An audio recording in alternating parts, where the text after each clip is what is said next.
In the unfolding story of the American Revolution, one name rises above many, a voice that called for liberty with unmatched fervour. Patrick Henry, born in 1736 in the colony of Virginia, was a man whose words ignited the spirit of independence that would define a nation. His famous declaration, "Give me liberty or give me death," resonated across the colonies, urging a path to freedom that many had longed for but dared not speak aloud. Born into a world of colonial rule, Henry's early life was shaped by the rhythms of Virginia's farms and the complexities of its politics. Yet it was his rise as an impassioned orator and political leader that would mark his legacy. As tensions with Britain grew, Henry's voice became a beacon for those calling for resistance, his speeches echoing the hopes of the people on the verge of change. His was a voice that spoke not only of struggle, but of the dreams of a new nation, one built on the ideals of liberty, self-determination, and the belief in individual rights. As we drift through the life of Patrick Henry, we will follow the course of his journey through moments of challenge, courage, and triumph, until the quiet conclusion of a revolutionary's life. Before we begin, if you are enjoying this story, kindly like the video, subscribe to the channel, and share where you're listening from. Let the story of Patrick Henry unfold. Patrick Henry was born on May 29, 1736 in Studley, Virginia, a small plantation nestled in the quiet countryside of the colony. His family was not among the wealthiest in Virginia's society, but they were part of the rising class of Virginia gentry. His father, John Henry, was a planter and a public official, and his mother, Sarah Winston Syme, came from a well-established family. Although his family had connections, they did not possess the extensive wealth that many other prominent families in Virginia did. Yet, it was here, in the pastoral landscape of Virginia, that Patrick Henry's story began. From a young age, Henry was exposed to the world of books and ideas, even though formal schooling was limited. As a child, he was not particularly remarkable in academic pursuits, showing little enthusiasm for the structured education of his time. This slow beginning led many to believe he might not amount to much. However, young Patrick possessed an insatiable curiosity. With no formal schooling after the age of 10, he relied on self-education to build the foundation for his future. In his early teenage years, Henry began to develop a deep interest in history and oratory. He would spend hours reading the works of classical authors, learning the power of rhetoric and persuasion. Though his father had hoped for him to follow a career in business or farming, Patrick's interests leaned toward the intellectual realm. The young boy's persistence and self-discipline allowed him to learn much from the books available to him, honing his mind for the battles he would soon face. At the age of 18, Henry married Sarah Shelton, a woman from a well-regarded local family. Together they had 6 children. However, life was not easy for Henry in the early years of his marriage. In 1760, his business ventures, mostly centered around a small store, failed, forcing him to face financial hardships. After his failure as a merchant, Henry turned to law, a career that would define the rest of his life. He studied law in earnest, using his natural talent for language and his extensive reading to prepare himself for the legal profession. With the help of a law library gifted to him by his father-in-law, Henry was able to read extensively and master the nuances of the law. By 1760, at the age of 24, he passed the bar exam and was admitted to practice law in Virginia. It was a humble beginning for a man who would later stand at the forefront of a revolution. As a lawyer, Henry's early career was modest. He took on cases in the backwoods of Virginia, traveling to remote villages to defend his clients. Though his legal work was often unremarkable, his passion for justice and his ability to speak persuasively began to set him apart. It was during these early years that Henry began to cultivate the eloquence and intensity that would later make him famous. In 1763, Henry gained his first real public recognition, with the case known as the Parsons Cause. The case involved the clergy of Virginia, who were demanding higher salaries funded by the colonial government. The British government had imposed a law requiring that these salaries be paid in tobacco, a practice that was unpopular among the colonists. When the Virginia legislature passed a law that would have cut the salaries of the clergy, a group of ministers took legal action against the government, challenging the law in court. It was in this case that Henry first rose to prominence. As a young, unknown lawyer, he took up the cause of the colonial government, defending the position that the ministers were overstepping their bounds. In his impassioned arguments before the court, Henry argued that the colonial government had the right to control the salaries of the clergy, and that the British interference in this matter was unjust. His speech was electric, filled with an intensity and fervour that drew the attention of all who heard it. While Henry's arguments were compelling, it was his ability to speak directly to the emotions of his listeners that won him admiration. His speech was one of the first instances in which he would use his oratory to appeal not only to legal principles, but also to the hearts of his fellow Virginians. His words resonated with the colonists' growing discontent with British rule, and his impassioned plea for local self-governance struck a chord with many who were beginning to see the British government as a distant, oppressive force. The court ultimately ruled against Henry's position in the Parsons Cause case, but the young lawyer's passionate defence had already made him a figure of considerable importance. His speech would become the stuff of legend in Virginia, and it would mark the beginning of his rise as a leading voice for the cause of liberty. As the years passed, Henry's legal career continued to flourish. He became a member of the Virginia House of Burgesses, the legislative body of the colony. It was here that he would begin to take on more significant political roles, and where he would find himself at the centre of the growing resistance against British rule. But in the years leading up to the Revolution, Patrick Henry was more than just a rising political figure. He was a man who had begun to see himself as a champion of liberty. The ideas of freedom, self-government, and resistance to tyranny were becoming central to his worldview. In a time when many colonists were still hopeful for reconciliation with Britain, Henry was already moving toward the belief that independence was the only path forward. By the mid-1760s, Henry had made a name for himself as a defender of colonial rights. His reputation as a fiery orator was well established, and he was quickly becoming one of the most vocal critics of British policies. In a land where many still sought a peaceful resolution, Henry's rhetoric was a call to action, urging his fellow Virginians to stand up for their rights. It was in these formative years that the man who had become one of the most important voices in the American Revolution began to emerge. Patrick Henry was not born into greatness, but through his wit, will, and words, he would shape the future of his country. The coming years would test his resolve and push him to the forefront of a struggle for freedom that would change the course of history. As the 1760s unfolded, Patrick Henry found himself increasingly drawn into the world of politics. His legal career, although still in its early stages, had already demonstrated his capacity for persuasive speech, a skill he would soon channel into the growing political upheaval that gripped the American colonies. It was during this time, amid the intensifying tensions between Britain and the colonies, that Henry began to carve out his place as a formidable political figure. The early political landscape in Virginia was marked by a strong connection between the colony's leaders and British authority.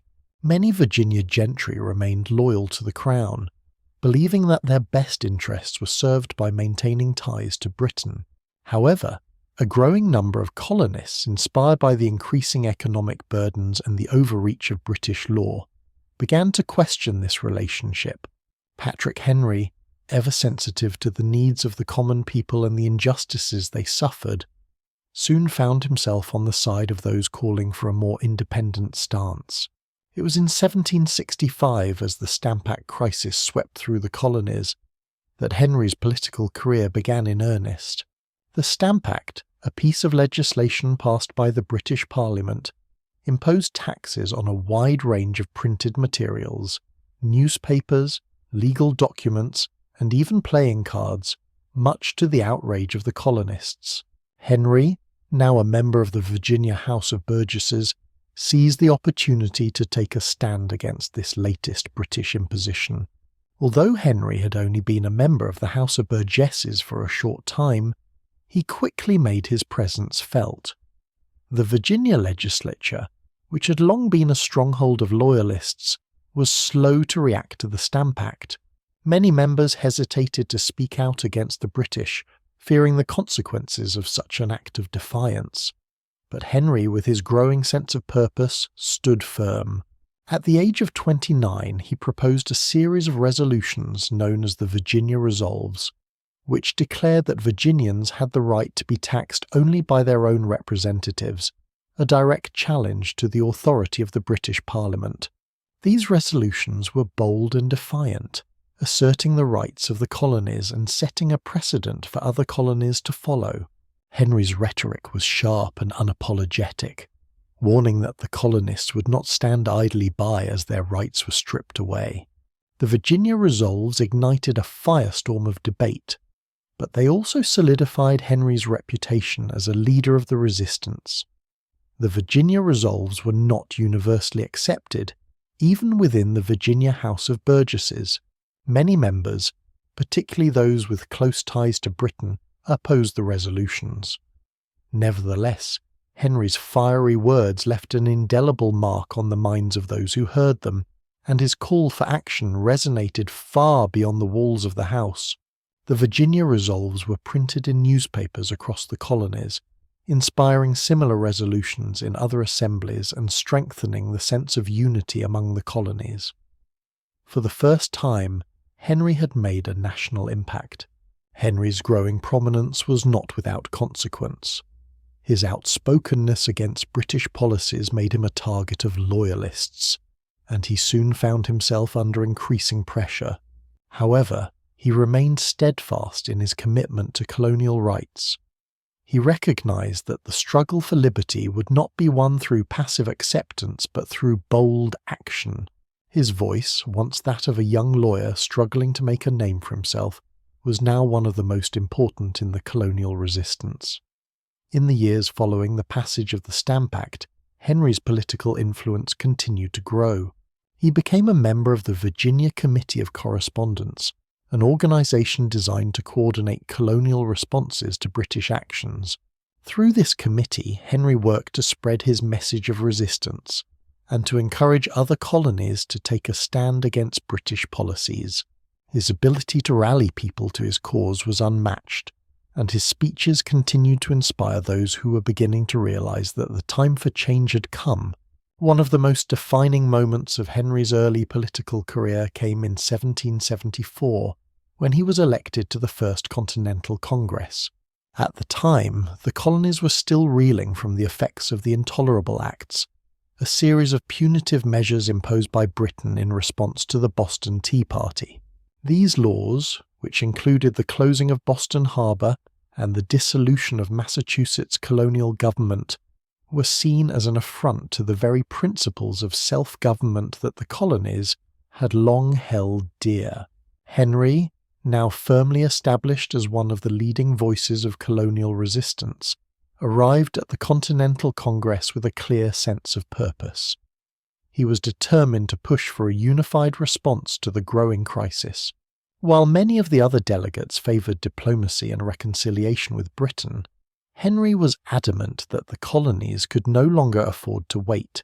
He urged his fellow delegates to take a more aggressive stance, advocating for the establishment of militias and the preparation for armed conflict. His speeches at the Continental Congress were marked by their intensity and their unyielding call for action.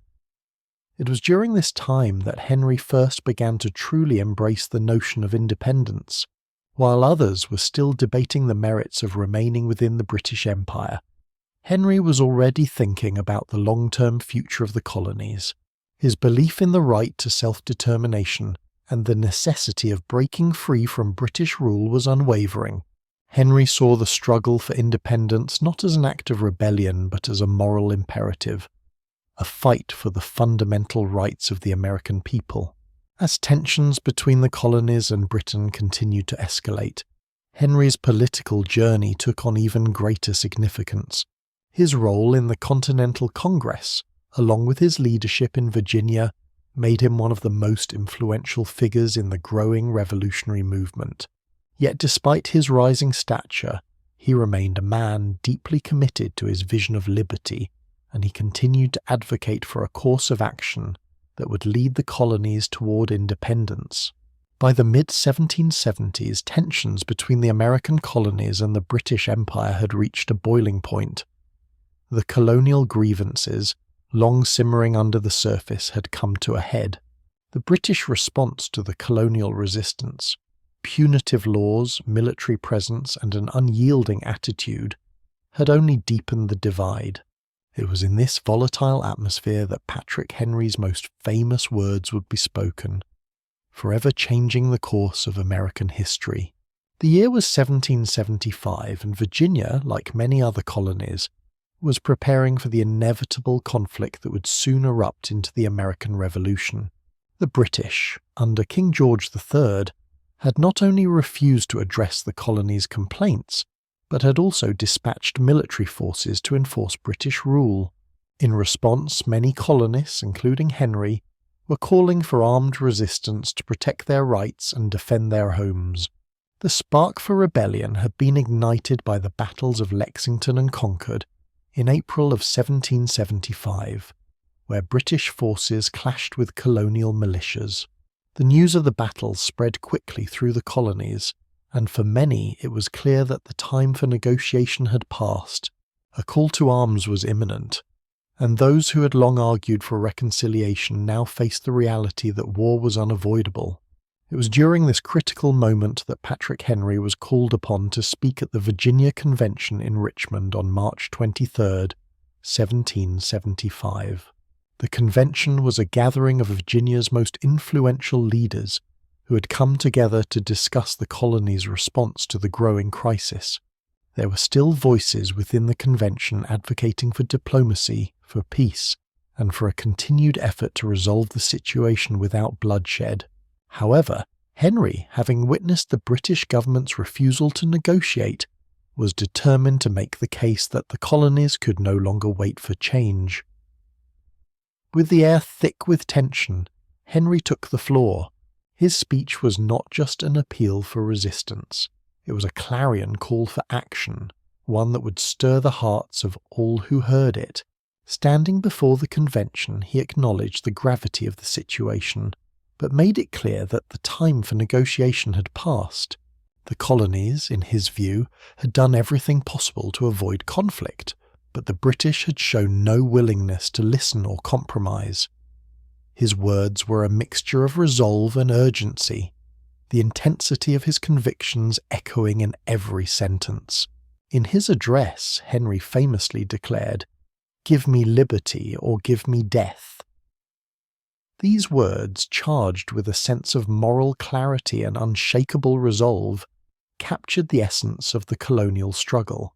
Henry's demand for liberty was not a mere political stance. It was a call to arms, a refusal to live under oppression any longer. In that moment, he had encapsulated the sentiment of countless colonists who were ready to fight for their independence, no matter the cost. The reaction to Henry's speech was immediate and powerful. Those in the convention chamber were moved, some deeply so, by his call for action. His rhetoric, filled with passion and purpose, made it clear that the fight for independence was not a matter of choice, but a matter of survival. Henry's words acted as a catalyst, galvanizing many of the delegates who had been uncertain or hesitant to commit fully to the revolutionary cause. His speech helped to solidify Virginia's decision to raise troops for the coming war, a pivotal moment in the course of the Revolution. While Henry's words resonated with those in the room, the speech was not without its detractors. Some members of the Virginia Convention, particularly those with close ties to Britain, were horrified by the call to arms. They believed that diplomacy and peaceful negotiation could still secure the colony's rights without resorting to violence, but Henry's uncompromising stance had already made an indelible impact. His speech was not just a rallying cry for Virginia, but a signal to the rest of the colonies that the time for talk had passed. War was now inevitable, and Henry was resolute in his belief that it was the only path to liberty. The phrase, "Give me liberty or give me death," would become synonymous with Patrick Henry and with the American Revolution itself. It was a declaration of the colony's unyielding desire for freedom and a stark rejection of the tyranny of British rule. For Henry, the speech was not an isolated moment, but the culmination of years of advocacy for the rights of colonists. He had long argued that the colonies should resist British encroachments, but now, with the war on the horizon, he was offering a vision of a free America, one that would not be denied its right to self-determination. Though Henry's speech in Richmond was one of the most famous moments of his political career, it was far from the only time he took a stand during this critical period. Following his speech, he continued to play a key role in Virginia's war preparations. He was instrumental in organizing the state's militia, helping to ensure that Virginia was ready to defend itself against British forces. His leadership, both in the Virginia legislature and on the battlefield, was essential to the early success of the revolutionary cause in the South. As the Revolution began in earnest, Henry's commitment to the fight for liberty never wavered. He served as a member of the Continental Congress and worked tirelessly to support the war effort. His influence, both as a political leader and as a powerful orator, helped to keep the flame of resistance alive throughout the darkest days of the conflict. Henry's call to arms in 1775 was more than just a speech. It was a defining moment in the history of the American Revolution. It was a moment when a single voice, filled with passion and purpose, helped to rally a nation to its cause. Patrick Henry's words would echo down the centuries as a symbol of the courage, determination, and unyielding spirit of the American people in their fight for freedom. As the spring of 1775 ushered in the first battles of the American Revolution, Patrick Henry's role in the movement shifted from that of an impassioned orator to an active leader in the war effort. His fervent call to arms at the Virginia Convention had struck a chord with the colony, and now Henry found himself at the forefront of efforts to prepare Virginia for conflict. The tide of revolution was swelling, and the men who had once hesitated now stood ready to join the cause of independence. In the immediate aftermath of the battles of Lexington and Concord, the first military engagements of the Revolution, colonial militias across New England had been called to arms. British troops, now openly engaged with the colonial forces, had set the stage for a broader conflict. Virginia, under Henry's leadership, was no exception. As governor of the colony, Henry had become instrumental in organizing the state's militia, preparing to defend its citizens against the British forces. Henry's work as a leader during these early days of the Revolution focused heavily on mobilizing troops and ensuring that Virginia was ready to fight.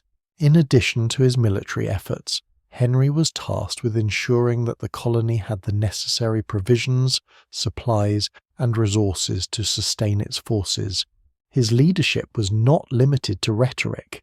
He was a tireless advocate for the practical needs of the military, working closely with local militias and coordinating their efforts with the broader Continental Army. Throughout the summer of 1775, Henry's calls for action echoed through Virginia. He understood that the outcome of the war would depend not only on the bravery of soldiers, but on the unity and determination of the colonies as a whole. Though the British had superior military strength, Henry believed that the colony's cause, freedom and self-determination, was stronger than any imperial force. His conviction was contagious, and many Virginians rallied to the cause, ready to fight for the liberty Henry had so passionately championed. It was also during this time that Henry's influence extended beyond Virginia. He was a member of the Continental Congress and remained deeply involved in shaping the early strategies of the Revolution. His presence in Philadelphia, among the leaders of the Continental Congress, allowed him to lend his voice to debates on the direction of the rebellion. Though he had already made his mark with his call to arms, Henry's role in the Congress would continue to be defined by his advocacy for decisive action and his unwavering belief in the necessity of independence. While Henry's commitment to the war effort was unquestionable, he was not without his reservations. Like many of his contemporaries, Henry was deeply wary of centralized power and the growing influence of the Continental Congress. He remained committed to the idea that the colony's government should be as decentralized as possible, a belief rooted in his deep conviction that liberty could only be preserved through limited government. This distrust of a powerful central authority would shape his political decisions for years to come. As the Revolution progressed, Henry's role in Virginia continued to evolve.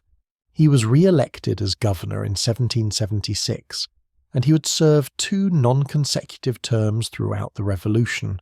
During his time in office, Henry worked tirelessly to raise troops, provide military supplies, and maintain morale in the face of numerous challenges. One of the most significant challenges he faced was the constant threat of British invasion, particularly after the British began to focus their military efforts on the southern colonies. Despite the ongoing military struggles, Henry's reputation as a leader who never wavered in his commitment to the cause of liberty continued to grow. His speeches, though less frequent now that the war was in full swing, still resonated deeply with those who heard them. His passionate belief in the cause of independence remained unwavering, and his leadership helped to sustain the morale of Virginians and the broader American effort. Though Henry's focus was primarily on Virginia, he remained an important figure in the broader struggle for independence. His efforts were instrumental in securing Virginia's commitment to the Continental Army, and his leadership helped ensure that the state played a vital role in the early stages of the Revolution. It was during these years, with war raging across the colonies, that Henry's commitment to liberty, both in thought and action, became a defining feature of his legacy.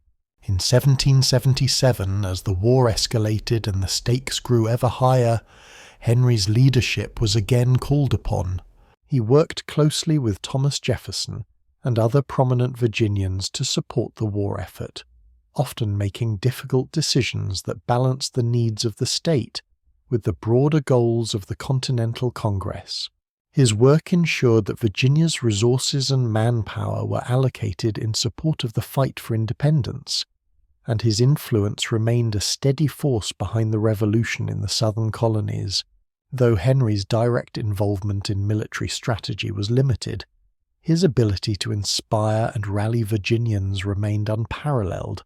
His calls for liberty and his steadfast commitment to the cause of independence continued to shape the discourse of the Revolution.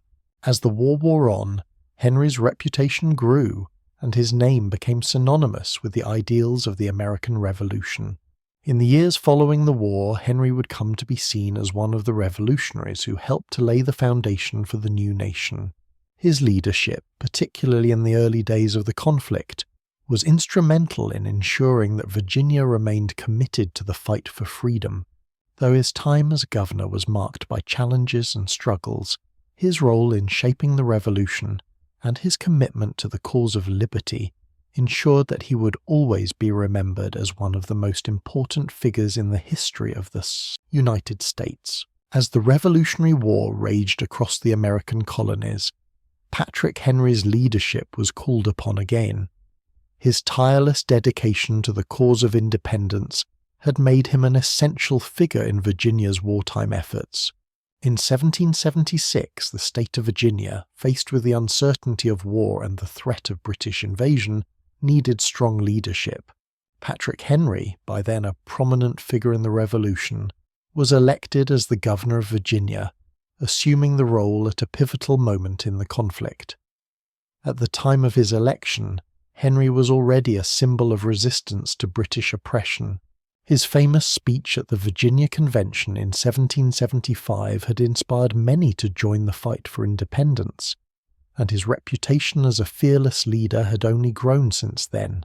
As governor, Henry found himself responsible for guiding Virginia through one of the most critical periods of the Revolution, ensuring that the state could contribute to the Continental Army's war effort and protect its own borders from British incursions.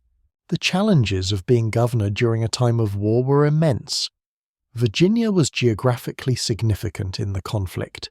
Its location on the eastern seaboard made it a key target for British forces who sought to control the southern colonies. Virginia also had substantial resources, including manpower and supplies, which were critical to the success of the Continental Army. Henry's task was to mobilize these resources, ensure the defense of the state, and maintain the morale of both soldiers and civilians during uncertain and perilous times. As governor, Henry faced the constant threat of British troops, who sought to undermine the colony's efforts by capturing key ports and towns. In response, Henry quickly moved to strengthen Virginia's defenses. He worked to raise troops, recruit volunteers, and equip them for battle.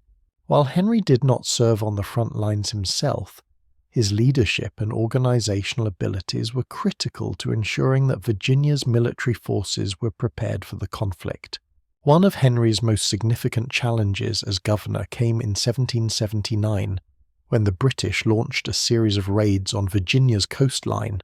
The British Army, led by General Benedict Arnold, had captured several important towns, including Norfolk, and was threatening to continue its advance into the heart of the colony.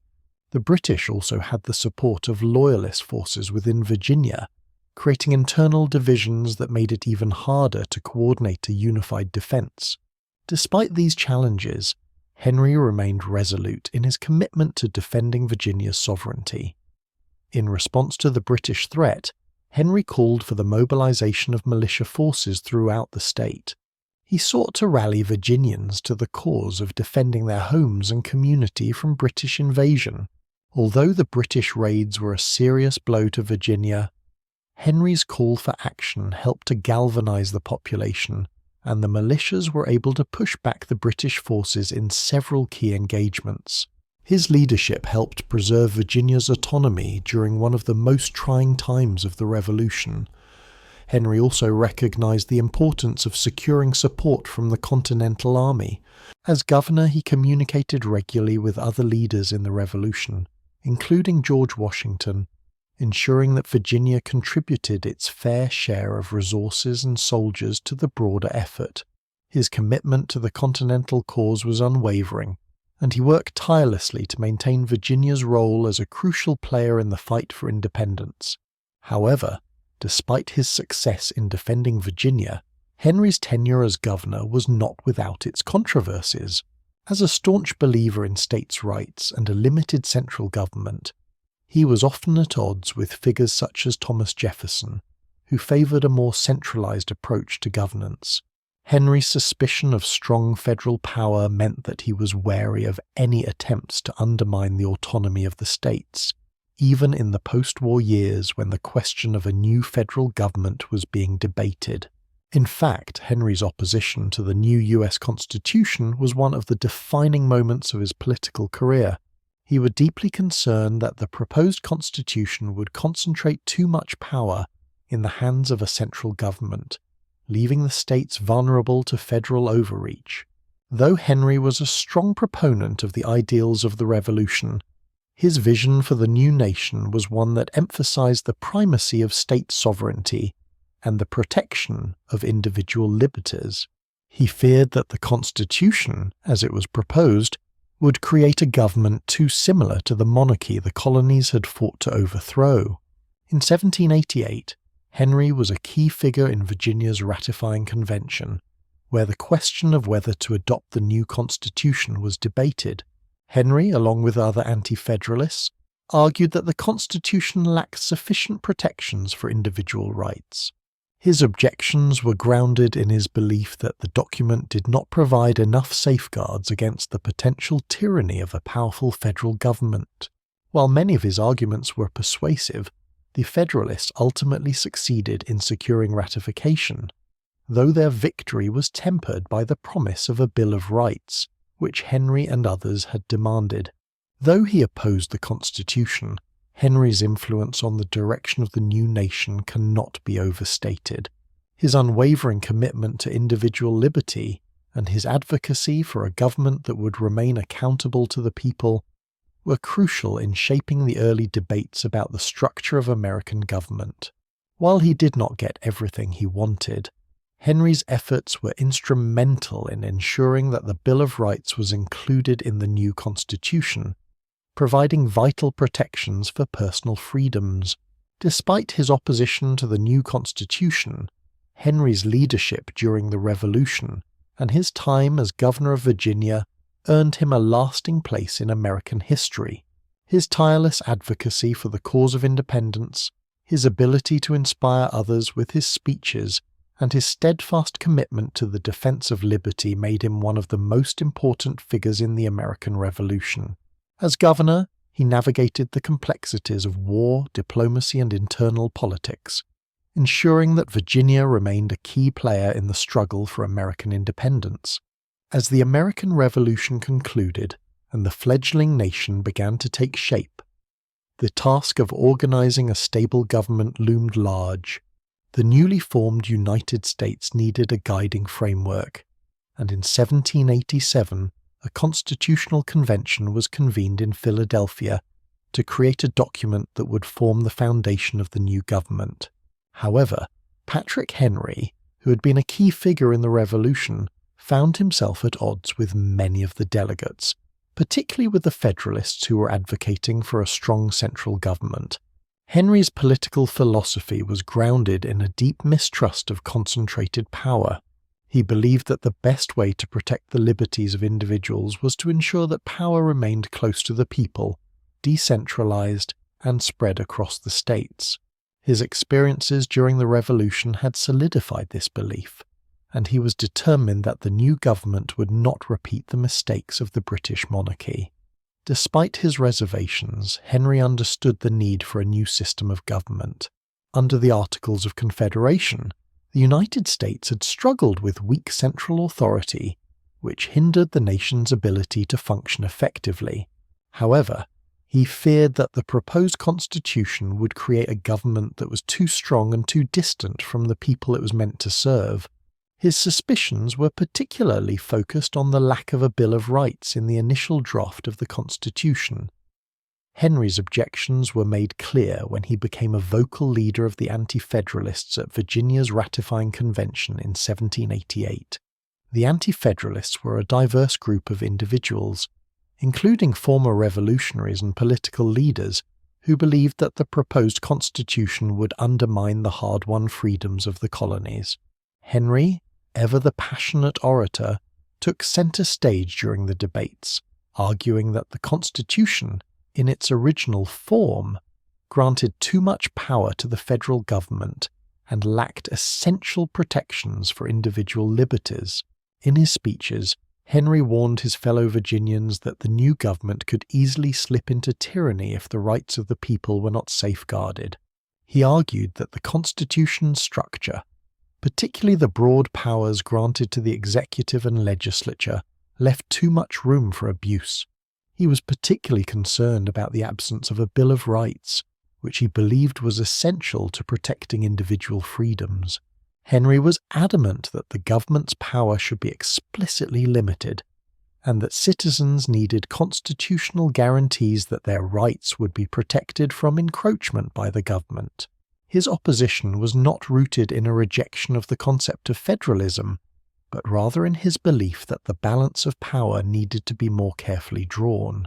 He felt strongly that the Constitution, as proposed, could lead to a government that would grow ever more distant from the people, creating the same type of centralized authority the colonists had fought against during the Revolution. One of Henry's most powerful arguments was his belief that the Constitution, without a Bill of Rights, could be used to justify the violation of fundamental liberties. He warned that the absence of specific protections for freedom of speech, freedom of the press and the right to a fair trial left too much ambiguity. For Henry, these were not just theoretical concerns, they were rooted in the very ideals for which the colonies had fought and won their independence. Despite Henry's impassioned objections, the Constitutional Convention in Philadelphia had already voted to adopt the Constitution, and many of the states, including Virginia, were moving toward ratification. However, the anti-federalist concerns would not go unaddressed. Their efforts, particularly Henry's outspoken advocacy, played a key role in securing the promise of a Bill of Rights. Federalist leaders like James Madison, recognizing the importance of securing Virginia's ratification, agreed to support a Bill of Rights as a condition for the Constitution's acceptance. By the time the Virginia Ratifying Convention convened in June 1788, Henry's influence had grown significantly. His fierce defense of individual liberties had made a lasting impression on the delegates, and although he was ultimately unable to prevent Virginia from ratifying the Constitution, his voice had ensured that the issue of individual rights would not be overlooked.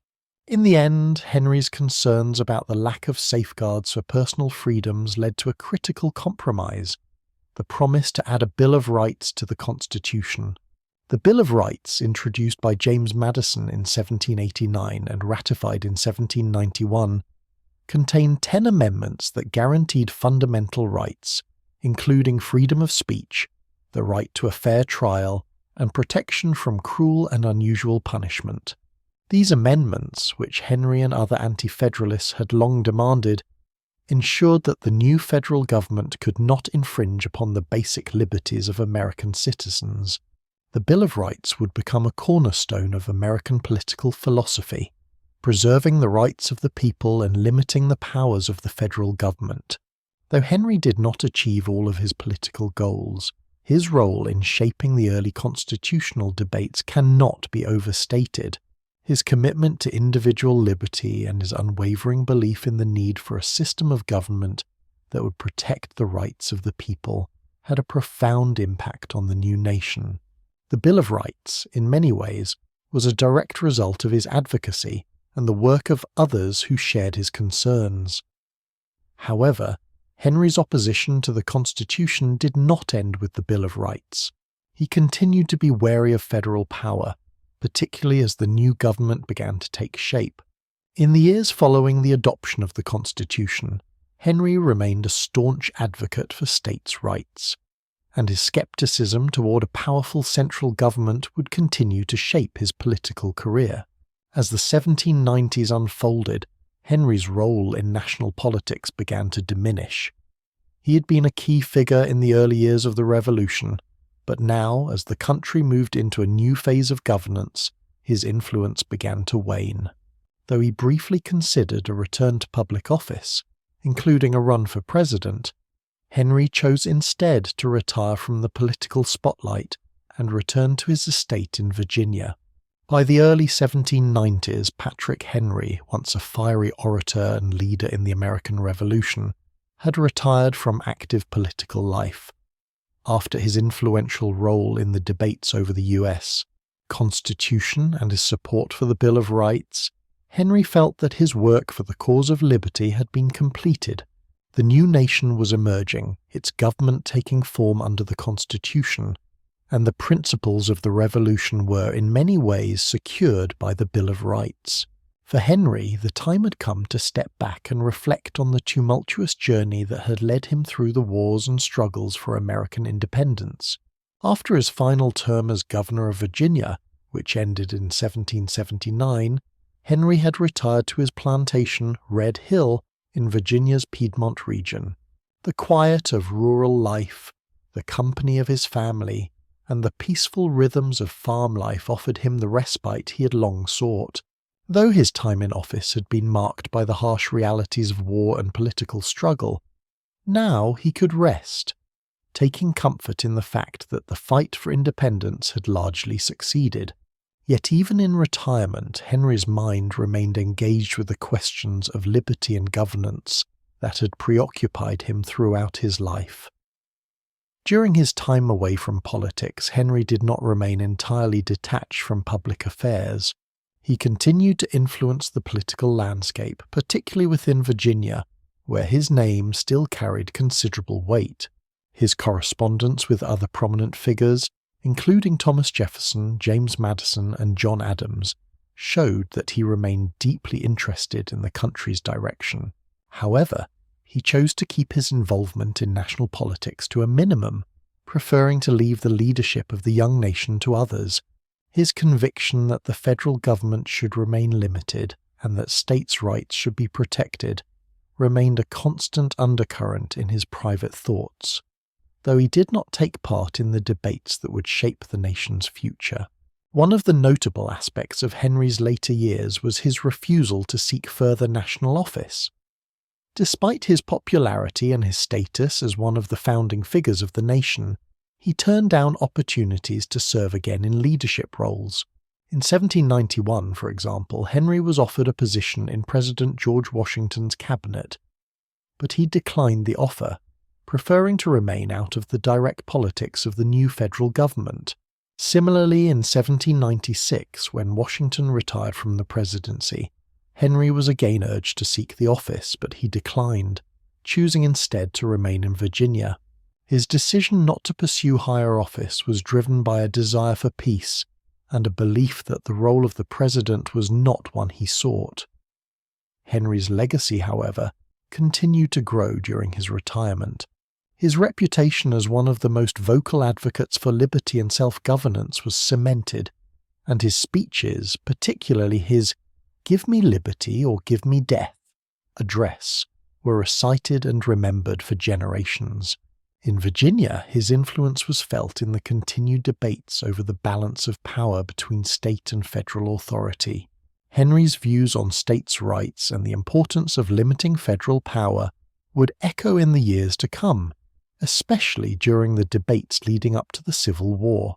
Despite his earlier opposition to the Constitution and his distrust of federal power, Henry's political views became more nuanced in his later years. He expressed regret that his fear of centralized power had, at times, led him to resist important efforts for national unity. By the time of his death, he had come to recognize the importance of a strong national government to the stability of the Republic. However, his commitment to individual liberty and to the rights of the states remained central to his thinking. In 1799, at the age of 63, Patrick Henry passed away at his plantation in Red Hill. He had lived a full life, one marked by triumph and sacrifice, by the battle for independence and by the ongoing struggle to ensure the freedoms for which he had fought. Though his last years had been spent in relative quiet, his legacy as one of the principal architects of the American Revolution and a champion of liberty was secure. His death was widely mourned, particularly in Virginia, where his name was synonymous with the fight for independence. His funeral was attended by many who had worked alongside him in the struggle for liberty, including former revolutionaries and prominent leaders of the new nation. His contributions to the revolution and to the shaping of the American government would never be forgotten, and his words, particularly those spoken in 1775, would continue to inspire generations to come. Henry's influence persisted long after his death, particularly in the realm of political thought.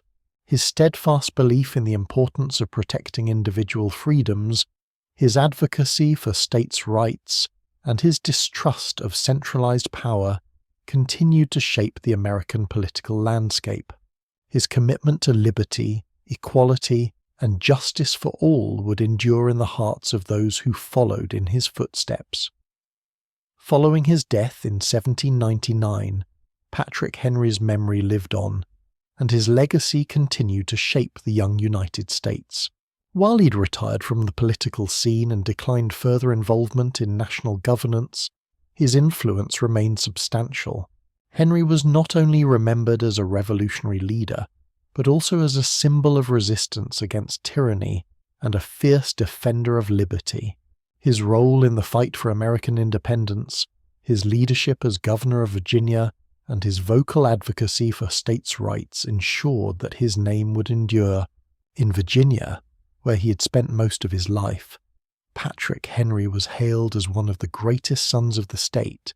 He was celebrated for his powerful oratory, his steadfast leadership during the Revolution, and his unyielding belief in the rights of the people. His famous "Give me liberty or give me death" speech had become a rallying cry for those who valued freedom above all else, and it was recited by patriots in the years that followed. Henry's speech was not just a declaration of war, it was a declaration of principle, one that resonated deeply with those who fought for the independence of the American colonies. The reverence for Henry's contributions to the Revolution grew as the decades passed. His name became synonymous with the spirit of the American Revolution itself, embodying the fight for freedom, self-determination, and the preservation of individual rights. Although his views on government, particularly regarding states' rights, would later be subject to intense debate, there was little question about the sincerity of his commitment to the American cause. He had risked everything, including his reputation and his future, to stand against British rule. He had fought not just for the colony's independence, but for the fundamental principle that government should be accountable to the people. As the United States moved into the 19th century, Henry's contributions continued to be honored in the historical narratives of the American Revolution. His name was invoked by those who called for greater protections of individual freedoms and states' rights. He became a figure of both inspiration and caution, an embodiment of the revolutionary spirit who remained vigilant against the potential for a powerful central government to infringe upon the rights of the states and the people. At the same time, Henry's legacy was sometimes overshadowed by the rising influence of other founding fathers, such as George Washington, Thomas Jefferson, and James Madison. These men, despite their significant roles in shaping the new government, represented a vision of a more centralized federal system, in contrast to Henry's firm belief in the primacy of the states. Yet, despite the ideological differences that would later divide Henry from these figures, the admiration for his courage and leadership remained undeniable. In the years following his death, there were occasional revivals of his political ideas, particularly during times when states' rights and the balance of federal power were central to national debates. His suspicion of centralized power was seen as prescient by those who advocated for a more decentralized government. His contributions to the creation of the Bill of Rights, through his insistence on protections for individual freedoms, were widely recognized as one of the most enduring aspects of his legacy. The Bill of Rights would become a cornerstone of American democracy, a reminder of the principles for which Henry had fought. As the country expanded westward and underwent tremendous changes in the 19th century, Patrick Henry's influence remained a touchstone for those who cherished the ideals of the Revolution. His name was invoked in the debates over the scope of federal power, the rights of states, and the role of government in the lives of individuals. Though the nation was evolving and the political landscape was shifting, the core principles of liberty and self-governance that Henry had championed continued to resonate with many Americans. In the southern states, in particular, Henry's legacy was held in high regard, as his belief in states' rights became intertwined with the region's own political culture. His distrust of centralized authority, which had led him to oppose the U.S. Constitution at first, found new life during the antebellum period, when issues of states' rights were at the forefront of national politics. The debate over slavery, the role of the federal government, and the sovereignty of the states was framed in part by the principles Henry had espoused. Although his opposition to a strong federal government would later be associated with the Confederacy, his role in the American Revolution was never forgotten. Throughout the 19th and early 20th centuries, Henry continued to be remembered not just as a historical figure, but as a symbol of the American spirit, one that prized liberty, self-determination, and the willingness to stand up for those ideals, no matter the cost. His speeches, particularly his famous call for liberty or death, became part of the American cultural lexicon. His image was portrayed in paintings, statues, and historical monuments, ensuring that his contributions to the revolution would never be lost to time. Yet, despite the reverence with which Henry was held, his legacy was also complicated. The issues of states' rights and federalism that he championed were not always aligned with the evolving social and political landscape of the United States, particularly as the country grappled with the question of slavery and the struggle for civil rights. Henry's legacy as a statesman was inevitably tied to the larger historical forces that shaped the nation. While he had fought for liberty and freedom, his vision of the role of government remained rooted in a time when those freedoms were not equally shared by all Americans. In the 20th and 21st centuries, as the nation continued to grapple with the tensions between federal power and states' rights, Patrick Henry's memory endured as a symbol of the American Revolution's foundational ideals. His voice, once heard in the chambers of Virginia's House of Burgesses and the Continental Congress, continued to resonate in the political debates of the nation. His life, though marked by opposition and controversy, was a testament to the enduring power of ideas and ideals in shaping the course of history. As the years passed and the United States grew into a nation with its own identity, Patrick Henry's legacy continued to be a subject of reflection and debate. While he was one of the most influential voices of the American Revolution, his role in shaping the nation's government was marked by tension and divergence from other founding figures, particularly regarding the structure of government. Yet, despite his ideological differences with many of his contemporaries, Henry's place in the history of the United States remained secure as a staunch defender of liberty and a symbol of the revolutionary spirit. For much of the early history of the United States, Henry was regarded as one of the most passionate leaders of the colonial resistance. His speech at the Virginia Convention in 1775, "Give me liberty or give me death," became the rallying cry for those who sought independence from British rule. His powerful oratory, his fierce defense of individual rights, and his relentless opposition to tyranny made him a central figure in the Revolution. It was his unwavering belief that liberty was worth any sacrifice that earned him the admiration of generations to come. However, as the United States shifted from revolution to a new form of government, Patrick Henry's views became more contentious. His opposition to the US Constitution, particularly his concerns about the concentration of power in a central government, positioned him as a defender of states' rights and a critic of the growing federal authority. While figures like George Washington, Thomas Jefferson, and James Madison were working to establish a strong federal system, Henry stood firm in his belief that the states should retain their sovereignty and that the rights of individuals should be explicitly protected from governmental encroachment. Henry's reservations about the new federal government were not rooted in opposition to the principles of liberty that had inspired the Revolution. Instead, his fears were about the potential for a strong central government to mirror the monarchy the colonists had fought to overthrow. His advocacy for the Bill of Rights, which he believed was necessary to protect the people's freedoms from government overreach, ultimately became one of his most significant contributions to the American experiment. The Bill of Rights, which became law in 1791, ensured that the new government could not infringe upon fundamental rights such as freedom of speech, the right to a fair trial, and protection from cruel and unusual punishment. Despite his political differences with other founding fathers, Henry's opposition to the Constitution and his insistence on the inclusion of the Bill of Rights cemented his place as a defender of personal liberty and a champion of the rights of the individual. While the federal government ultimately grew stronger over time, Henry's warnings about the dangers of unchecked power and his advocacy for personal freedoms remained central to the nation's identity. His speeches continue to be quoted in debates about government power and individual rights, showing how his concerns about liberty and governance resonate through American history.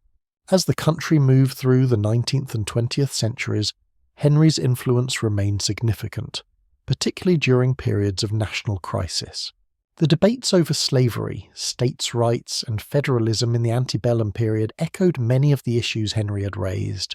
His commitment to the rights of states and his skepticism toward a powerful central government would find new life in these debates. During the Civil War, for example, his legacy was invoked by those who argued for the preservation of states' rights, even as the nation was torn apart by the issue of slavery. In the post-Civil War era, as the United States grappled with Reconstruction and the challenges of reintegrating the Southern states, Henry's advocacy for states' rights became a complex and contentious legacy. While his concern for the power of the federal government was rooted in a genuine desire to preserve liberty, the political context in which his ideas were invoked often led to unintended consequences. In the South, Henry's name was sometimes associated with the resistance to federal intervention, even as the nation struggled to address the rights of African Americans and the legacy of slavery. As the United States entered the 20th century and beyond, Henry's legacy continued to be remembered, though it was viewed through different lenses depending on the historical context. His role as a leader in the American Revolution, a champion of individual rights, and a critic of federal power remained prominent in the national memory. His speeches were still studied and admired, and his commitment to liberty was celebrated as an enduring ideal.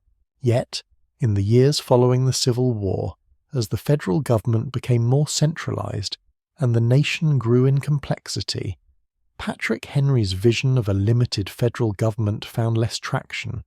The 20th century saw the rise of an expansive federal state, particularly during times of national crisis, such as the Great Depression and the World Wars.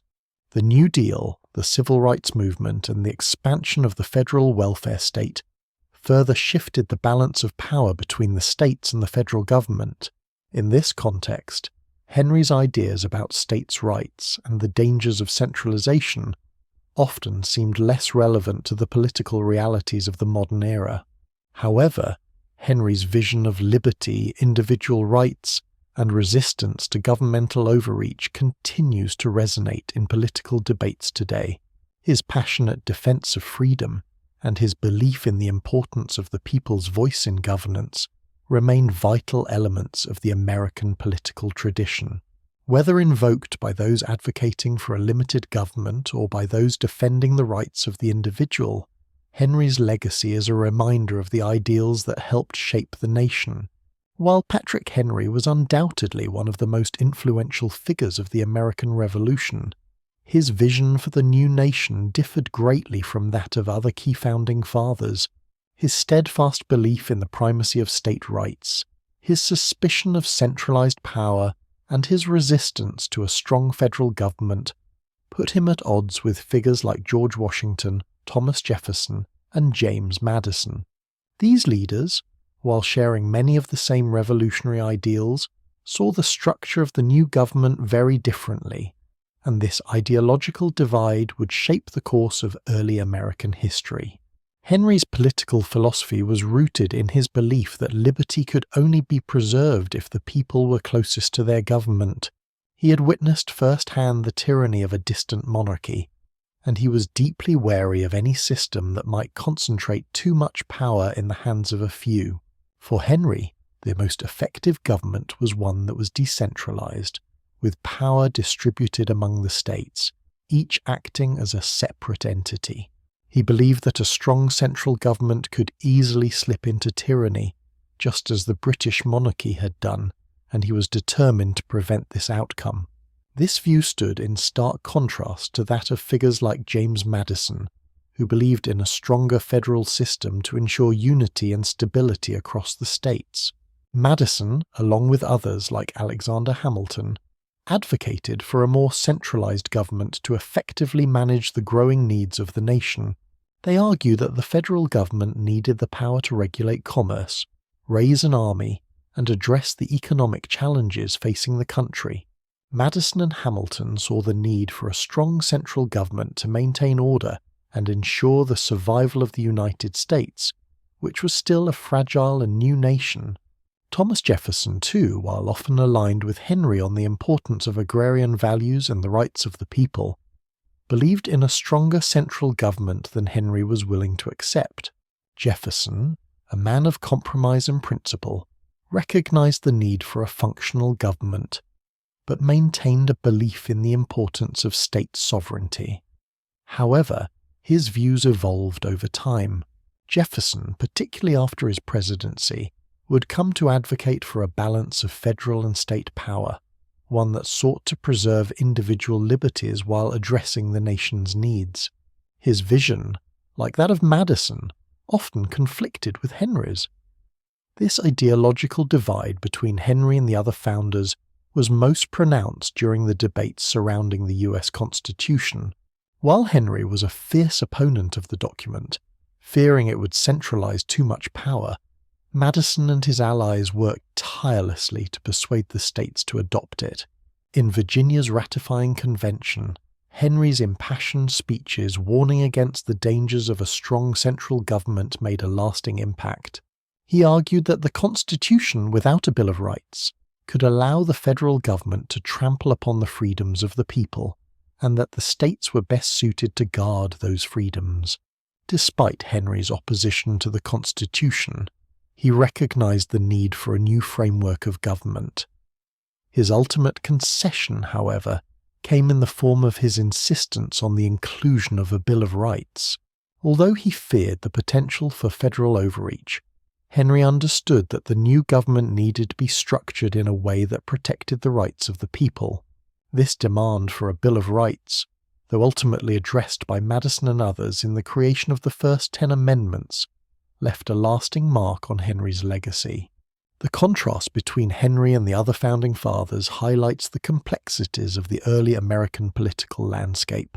While Henry's ideas were rooted in a desire to preserve individual freedoms, his insistence on states' rights often put him at odds with those who believed that the survival of the United States depended on a strong unified central government. In the years following the ratification of the Constitution, the tension between federalism and states' rights would continue to shape American politics. Despite their differences, Henry and his contemporaries shared a commitment to the fundamental principles of the American Revolution. They all believed in the right of the people to govern themselves and in the importance of liberty and self-determination. However, their differing visions for how to achieve these ideals would influence the structure of the new nation. The early debates over the role of the federal government and the balance of power between the states and the center were central to the development of American political thought and set the stage for the conflicts that would follow in the 19th century. In the decades after Henry's death, his role as a champion of states' rights continued to influence debates over the scope of federal power. His legacy was invoked by those advocating for limited government and a more decentralized political system. Yet despite the continued relevance of his ideas, the broader trajectory of American political development was one of increased centralization. The growth of the federal government, particularly during the Civil War and in the years following the Industrial Revolution, rendered Henry's vision of a decentralized republic more difficult to realize. However, Patrick Henry's legacy as a staunch defender of liberty and individual rights remains intact.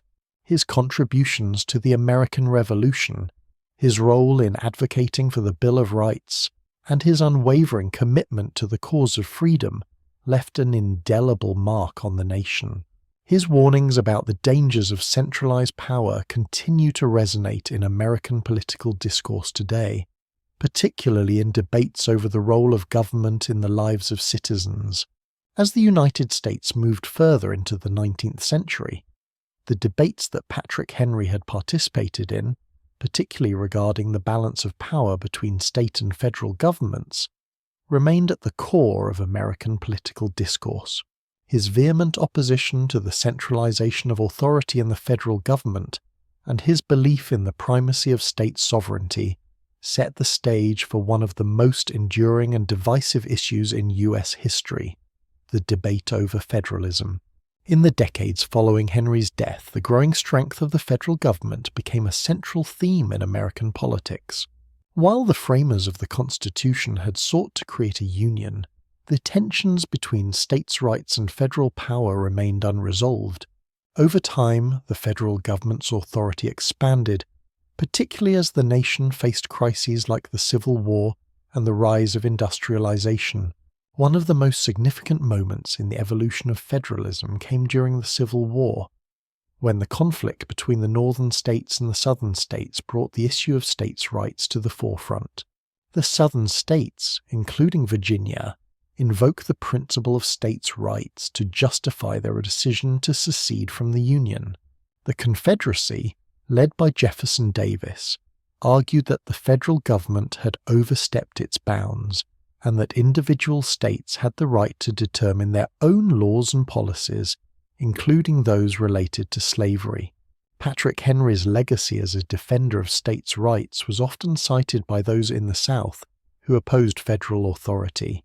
While Henry himself did not live to see the Civil War, his warnings about the dangers of a powerful central government echoed in the arguments of Southern leaders. Henry had feared that the federal government would become too powerful, and this concern was particularly prescient in the lead-up to the war. The Southern states, many of which had been influenced by Henry's ideas about states' rights, fought to preserve their sovereignty in the face of what they saw as an increasingly intrusive federal government.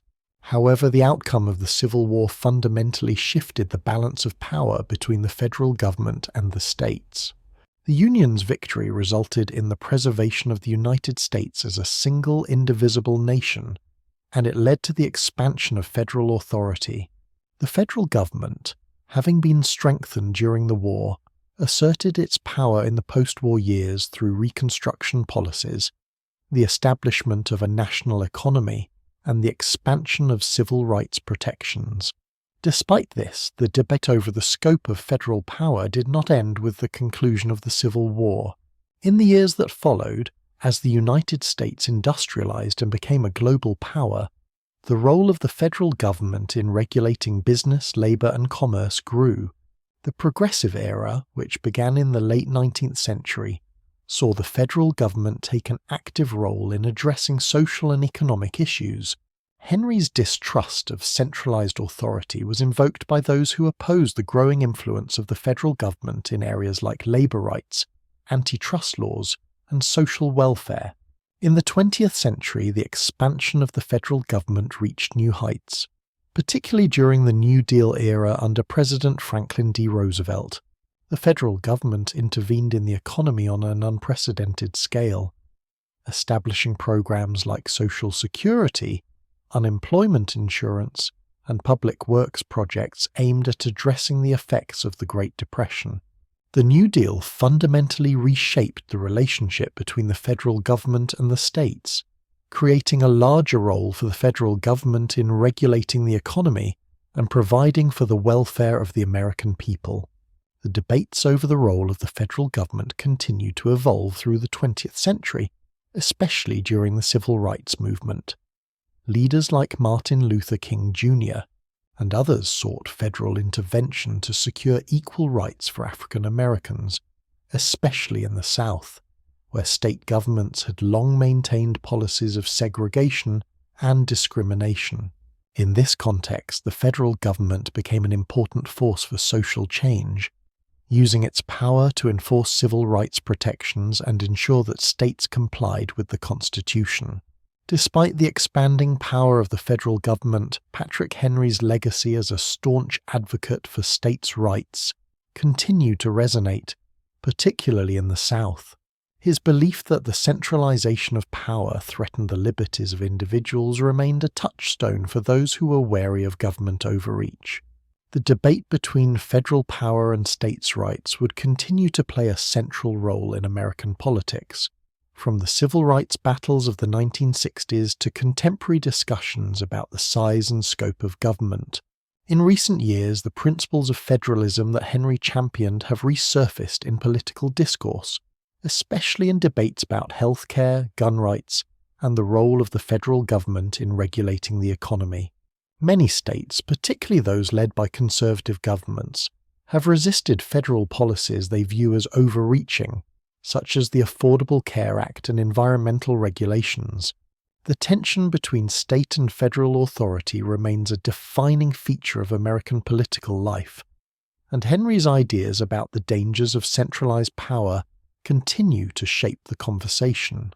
While Henry's vision of a decentralized republic may not have been fully realized, his legacy as a defender of liberty, states' rights, and limited government remains a key part of the American political tradition. His warnings about the potential dangers of federal power are still invoked by those who believe in the primacy of local control and individual rights. Whether in the context of debates over the role of government in healthcare, education, or the environment, Patrick Henry's name is still associated with the fight to limit government and protect personal freedoms. Patrick Henry's legacy extends beyond his role in the Revolution and his advocacy for states' rights. His influence, particularly through his impassioned speeches and steadfast commitment to liberty, became an integral part of the American identity.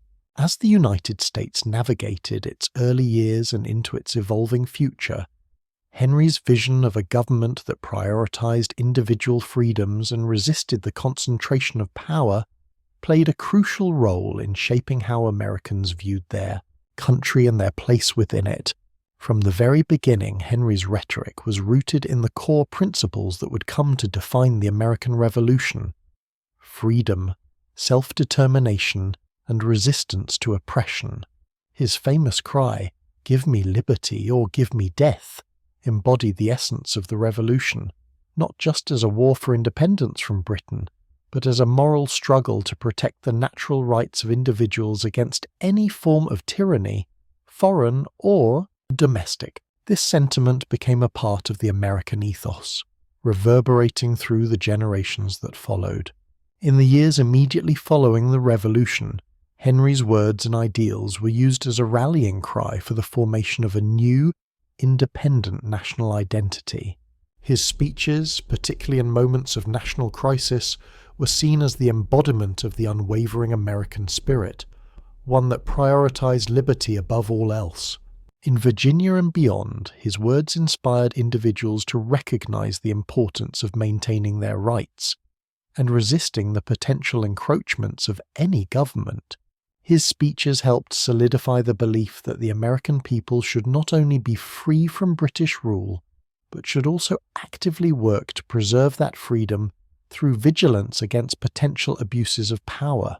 As the United States grew and faced new challenges, Henry's emphasis on personal liberty and the decentralization of government continued to influence the national consciousness. During the debates over the U.S. Constitution, his steadfast insistence on a Bill of Rights highlighted the importance of explicitly protecting individual freedoms. Although his opposition to the Constitution ultimately did not prevent its adoption, his ideas were instrumental in securing the inclusion of the first 10 amendments, which have since become a central part of the nation's legal and cultural identity. In the early 19th century, when the nation grappled with the question of how to balance the growing power of the federal government with the rights of individual states, Henry's legacy as a defender of states' rights continued to resonate. His fear that the federal government could grow too powerful was not just a reflection of his own political concerns, but of a broader sentiment that persisted in many parts of the country. His ideas about government, liberty, and resistance to centralized power became part of the intellectual foundation for the broader national debates over federalism that would shape the future of the United States. As the country expanded, the political ideals Henry championed also found expression in the development of a distinct American character. His emphasis on self-reliance, personal responsibility, and the need for local control of government created a vision of the American citizen as one who was independent, self-sufficient, and vigilant in protecting their rights. This image of the American individual as a defender of freedom against external and internal threats continued to be a cornerstone of American identity through the centuries. The belief that each citizen has a responsibility to safeguard liberty, as Henry believed, became a central tenet of the American experiment. In times of crisis, Henry's words were often revisited, providing a moral compass for Americans seeking guidance in turbulent moments. His speeches were quoted during the Civil War, the Civil Rights Movement, and the debates over government overreach in the 20th century. During the Civil War particularly, Henry's legacy was invoked by those who sought to protect states' rights against what they perceived as an increasingly powerful federal government. Similarly, during the civil rights struggles of the 1960s, Henry's advocacy for individual freedoms was remembered by those fighting for equality and justice, even as the federal government intervened to ensure civil rights protections across the nation. In more recent times, Henry's legacy has remained influential in political discussions about the role of government, whether in debates about gun rights, healthcare, or government surveillance. Henry's name continues to be invoked by those who believe in the importance of limiting federal power and protecting personal freedoms. His warning against the dangers of centralized authority remains relevant to contemporary discussions about the balance between individual rights and government power. Yet, while Henry's influence on American political thought and identity is undeniable, it is also clear that his vision of a decentralized government has not been fully realized. As the United States has expanded and evolved, the federal government has grown in power and scope, and many of the issues Henry feared have come to pass. The nation now faces questions about the size and role of government, individual rights, and the tension between federal power and states' rights. While Henry's vision of a limited government may not have materialized in the way he hoped, his legacy as a champion of liberty, personal freedom, and resistance to tyranny remains an essential part of the American story. Patrick Henry's influence on American identity is undeniable. His commitment to liberty, his fear of centralized power, and his passionate advocacy for individual rights continue to shape the way Americans think about government and freedom. His words still echo through the corridors of power, reminding citizens and leaders alike of the importance of safeguarding the freedoms that make the United States unique in the world. Henry's legacy is not just one of political philosophy, but also of a national spirit, a spirit that values liberty, individual responsibility, and the pursuit of justice. Patrick Henry's influence on American history transcends his role in the political debates of his time. His actions, his words, and his steadfast courage during the Revolutionary War solidified him as a symbol of the courage and determination that defined the American Revolution. From the moment he stepped into the public spotlight, Henry's unwavering commitment to liberty and his ability to inspire others through his speeches made him one of the most iconic figures of the American Revolution.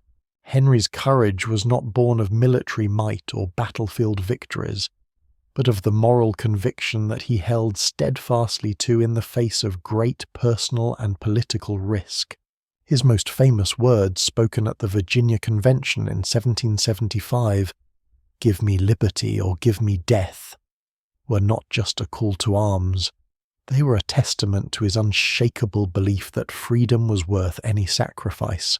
These words, spoken at a time when many were still hesitant to fully embrace the idea of war with Britain, represented a moment of moral clarity. For Henry, the struggle for liberty was not just a matter of political resistance, it was a matter of life and death, of principle and survival.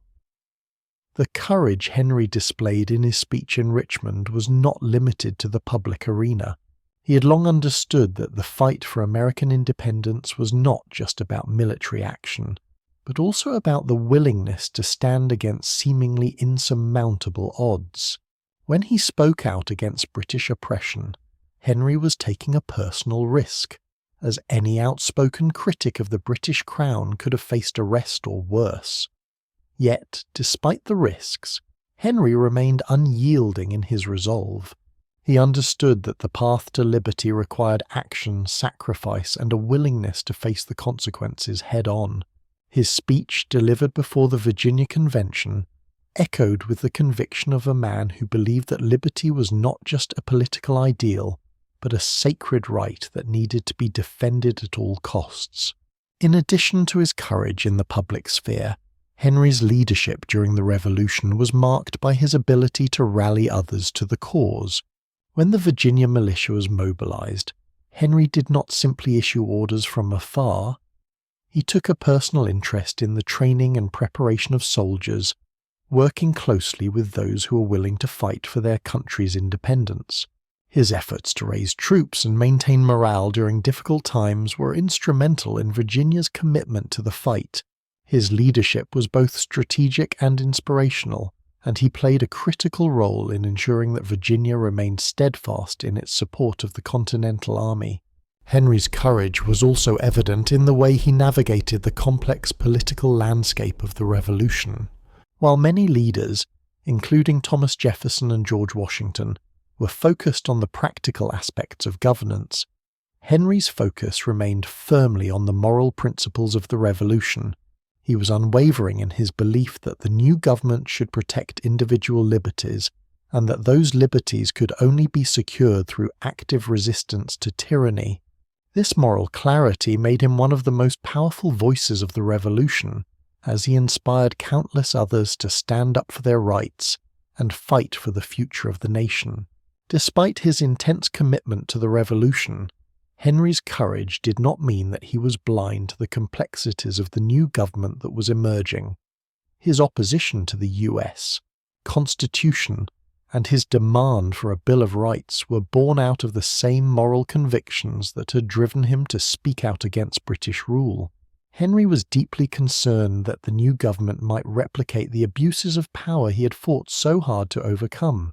His willingness to stand firm in opposition to the Constitution, even at the risk of alienating some of his fellow revolutionaries, demonstrated his commitment to ensuring that liberty would not be sacrificed in the name of national unity. It was this same courage that led Henry to take bold political positions throughout his life. Despite facing criticism or opposition from powerful figures, his decision to champion the Bill of Rights, for example, was an act of revolutionary courage in itself. While others may have been willing to accept the Constitution in its original form, Henry remained steadfast in his belief that individual rights must be explicitly protected. His actions, whether in the Virginia House of Burgesses during his time as governor or in the debates over the Constitution, displayed a consistent commitment to ensuring that liberty remained at the heart of the American experiment. Henry's courage also extended to his personal life. His early failures in business, particularly his unsuccessful ventures in farming and trade, never deterred him from his path. Instead, these failures seemed to fortify his resolve, as he relied on his natural intelligence and passion to secure success in the realm of politics. He overcame personal hardships and losses, including the death of his first wife and the challenges of raising a family, and continued to devote himself to the cause of independence. As the Revolution drew to a close and the United States emerged as a new nation, Henry's courage remained a defining feature of his legacy. His voice had shaped the direction of the Revolution, and his words had stirred the hearts of countless Americans who believed in the principles of liberty. Even in the face of opposition, Henry's determination never faltered. He became a living testament to the power of courage in shaping history, and his leadership would continue to inspire future generations of Americans. In the decades following the Revolution, as the country moved toward the formation of its government, Henry's legacy as a symbol of revolutionary courage endured. His name continued to be invoked by those who sought to protect the ideals of the Revolution, whether in the debates over the Constitution or in the ongoing struggle for civil rights. The courage that he embodied during the Revolution became a hallmark of American identity, a nation forged in the fires of resistance, and one that would continue to fight for the freedoms that Henry had so fiercely championed. As the years passed and the United States matured into a more stable and powerful nation, Patrick Henry's place in the country's history remained secure. He was a figure whose voice had helped ignite the flame of revolution and whose courage had guided many in their pursuit of liberty. His legacy was not only built upon his actions during the Revolution, but also upon his unwavering commitment to the principles of self-governance, individual liberty, and resistance to tyranny, principles that would continue to shape the national identity for generations to come. Despite the passage of time and the changing political landscape, Henry's voice remained a defining part of American memory. He was a hero of the Revolution, a man whose speeches and actions resonated with the values that would come to define the United States as it sought to create a government by the people, for the people. His bold declaration, "Give me liberty or give me death," encapsulated the essence of the struggle for independence, and it became a rallying cry for those who fought to create a nation free from oppression. That cry, born in the face of seemingly insurmountable odds, continued to echo through the history of the country, reminding Americans of the costs of freedom and the importance of standing firm in the defense of their rights. Yet, as with many historical figures, Henry's legacy was complex. While his courage and passion for liberty made him a hero to many, his opposition to the U.S. Constitution and his advocacy for states' rights placed him at odds with other leaders of the Revolution, like George Washington, Thomas Jefferson, and James Madison. In the early years of the new nation, the debates over the Constitution and the role of the federal government exposed the tensions between the desire for a unified national government and the commitment to preserving individual freedoms and state sovereignty.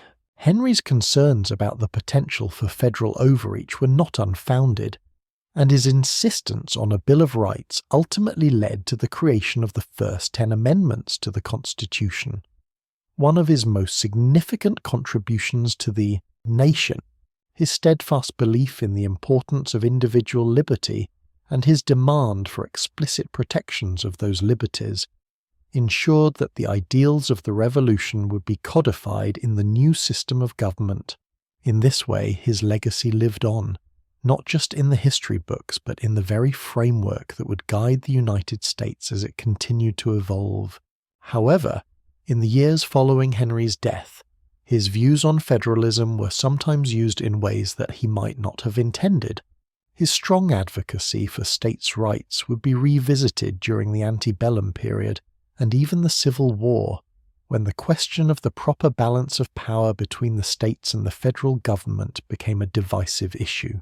While Henry believed in limited government, his vision was one that aimed to protect individual rights and prevent the concentration of power, not one that allowed for the perpetuation of inequality or the suppression of human rights. His views on the federal government were shaped by a desire to protect liberty, not to preserve systems of oppression. In the modern era, Henry's legacy continues to resonate with those who argue for the primacy of individual rights and limited government. His warnings about the dangers of a powerful central government are invoked in debates over federal regulations, healthcare, gun rights, and other contemporary political issues. For those who advocate for a smaller, more decentralized government, Patrick Henry's name remains a symbol of resistance against what they perceive as governmental overreach. Yet, while his ideas have influenced political discourse, they must also be viewed through the lens of history. The United States has changed dramatically since Henry's time, and the country's growth and expansion have required a stronger federal government. In the modern world, the challenges faced by a growing, complex society necessitate federal intervention in areas like economic regulation, civil rights, and national defense. While Henry's fears about the concentration of power in the hands of a few are valid in his time, the reality of governing a large, diverse nation in the 21st century requires a more nuanced approach to the balance between state and federal power. Nevertheless, Patrick Henry's contributions to the American Revolution and his enduring influence on American political thought cannot be overstated.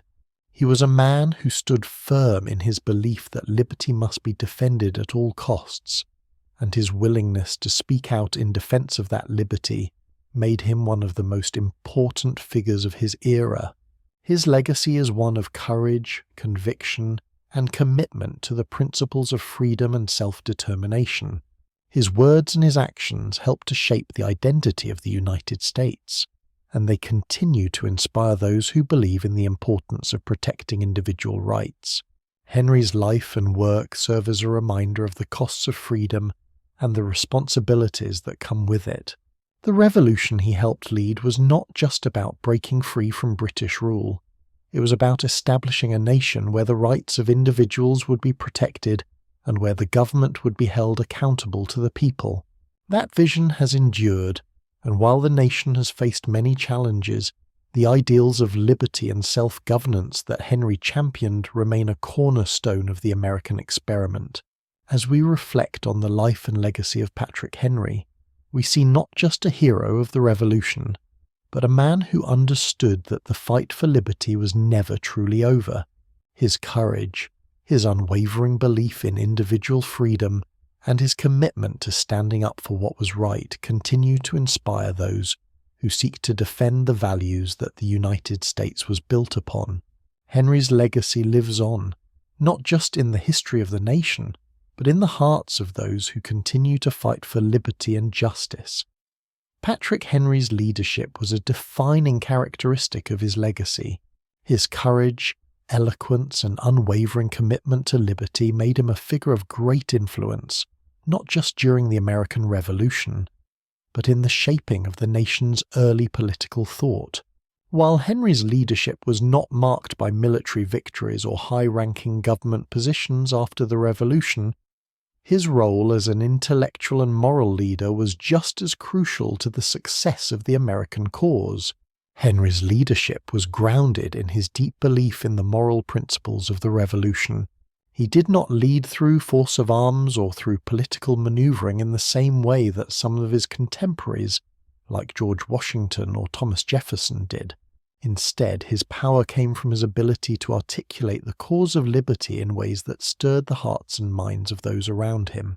His speeches, particularly his "Give me liberty" or "Give me death" address, became an enduring symbol of the American Revolution, capturing the essence of the colonial struggle against British tyranny. What set Henry apart from many of his peers was his ability to inspire people to action. His speeches were not just calls for resistance, they were calls for a deeper commitment to the idea of freedom itself. Henry's ability to articulate the importance of liberty was rooted in his own personal convictions. He believed that freedom was not just a political ideal but a moral imperative, and he communicated that belief with a sincerity and urgency that made him one of the most effective leaders of his time. Throughout his life, Henry's leadership was shaped by his distrust of centralized power.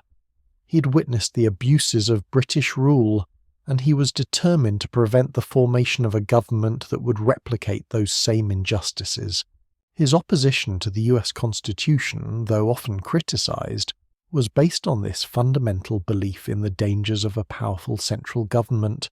Henry's commitment to states' rights and his insistence on a Bill of Rights were central to his understanding of what it meant to preserve liberty. He feared that without explicit protections for individual freedoms, the new government would overstep its bounds, just as the British had done. Despite his opposition to the Constitution, Henry's leadership never wavered. His ability to galvanize people to fight for their rights, whether it was against British tyranny or later in the context of the new nation's formation, demonstrated his commitment to his ideals. His leadership was not about securing power for himself, but about securing the rights of the people. He understood that true leadership meant standing firm in the defense of principle, even when it was unpopular or politically inconvenient. Henry's leadership also extended beyond the political arena. He was a man who led by example, showing others what it meant to fight for what they believed in. His personal integrity and his dedication to the cause of liberty made him a leader whom people could trust and follow. His life was a reflection of his beliefs, and this consistency between his words and actions made his leadership all the more powerful. His time as governor of Virginia was marked by efforts to build the state's defences during the Revolution, and his efforts to raise militia forces when the British threatened Virginia's coastline. Though his term was fraught with challenges, especially given the political divisions within Virginia, Henry's leadership was integral to maintaining the state's commitment to the Continental cause. In many ways, his role as a leader during this period was one of moral and strategic guidance. Even as the Revolution intensified and more figures like Washington and Jefferson became central to military and political efforts, Henry's voice remained a critical force in Virginia. Though his leadership was largely confined to the political and intellectual realms after the Revolution, Henry's influence continued to resonate in the decades that followed. His opposition to the U.S. Constitution and his subsequent insistence on a Bill of Rights became a defining aspect of his legacy. By insisting that the new government had to protect individual rights, he ensured that the ideals of the Revolution would be preserved in the framework of the new government. His legacy as a leader, particularly in the realm of constitutional protection for individual liberties, continues to shape the political landscape of the United States. Henry's reflection on leadership can be seen in his personal choices as well. While figures like Jefferson and Madison played prominent roles in the development of the U.S. government, Henry's decision to step back from national office was a reflection of his belief in the importance of the states and the need for more localized participatory forms of governance. His refusal to seek higher office after the Revolution, including his refusal to run for president, was an embodiment of his belief that leadership should not be about personal ambition, but about service to the principles of liberty. Despite his relatively quiet retirement, Henry's leadership continued to inspire the next generations of Americans. His words and actions, particularly his insistence on the rights of individuals and the need for strong protections against governmental overreach, have resonated throughout the country's history. His role in the formation of the Bill of Rights, and his belief that liberty was the most sacred of all rights, has made him an enduring symbol of the American ideal. In the modern political context, Henry's leadership still serves as a reminder of the importance of defending individual rights against the encroachments of government. While his opposition to centralized federal power may not have aligned with the eventual development of the United States, his role as a moral and intellectual leader during the Revolution laid the foundation for many of the freedoms that Americans cherish today. His leadership has remained a symbol of the fight for freedom, self-determination, and the belief that the people must always remain vigilant in protecting their liberties. As we approach the final segments of this reflection on Patrick Henry's life and legacy, we see that his influence is not confined to the past but continues to shape the present. His vision of liberty, his insistence on protecting individual freedoms, and his moral leadership during the Revolution continue to resonate in American political thought and action. Patrick Henry's life and legacy are defined by his courage, his conviction, and his unwavering commitment to liberty. He was a man who understood the deep moral stakes of the American Revolution, and his ability to translate his beliefs into action made him one of the most enduring symbols of the fight for freedom. His leadership was not only a matter of political engagement, but a reflection of his deep sense of responsibility to the ideals that drove the Revolution. In the years following his death, Henry became a figure whose name would continue to evoke the principles of self-governance, personal liberty, and resistance to tyranny. Henry's courage was not simply a matter of bold speeches or dramatic moments on the public stage. It was a moral courage, a willingness to stand up for what he believed was right, even when it was unpopular or politically dangerous. His courage was most famously displayed in his speech at the Virginia Convention in 1775, where at a time when many were still hesitating to call for war, he declared, "Give me liberty or give me death." In those words, Henry encapsulated the essence of the revolutionary struggle, a battle not just against British tyranny, but for the preservation of the fundamental rights of the people. The words, "Give me liberty or give me death," became the clarion call for those who understood that freedom was a right that could not be surrendered. But Henry's courage went beyond his famous speeches. It was also evident in his actions throughout the Revolution. When Virginia was threatened by British forces, Henry worked tirelessly to raise troops, supply resources, and ensure the defense of the colony. His leadership as governor during the early years of the war demonstrated his unshakable commitment to the cause of liberty. At a time when many were uncertain about the prospects of victory, Henry's resolve helped to inspire others to continue the struggle. His ability to lead not through force or military power, but through moral clarity, was one of his greatest contributions to the Revolution. Henry's courage was also deeply connected to his conviction that individual liberty must be protected at all costs. His opposition to the U.S. Constitution, for example, was not simply political opposition. It was born out of a deep concern that the new government could replicate the same abuses of power that had been perpetrated by the British. Though many of his fellow revolutionaries, including Madison and Jefferson, believed that a strong central government was necessary for the survival of the new nation, Henry feared that the centralization of power would ultimately endanger the freedoms the Revolution has been fought to secure. His insistence on the inclusion of a Bill of Rights was an effort to safeguard the liberties that he believed could be easily lost if the government grew too powerful. Despite the challenges he faced in his opposition to the Constitution, Henry remained steadfast in his belief that the preservation of liberty was the most important task of the new government.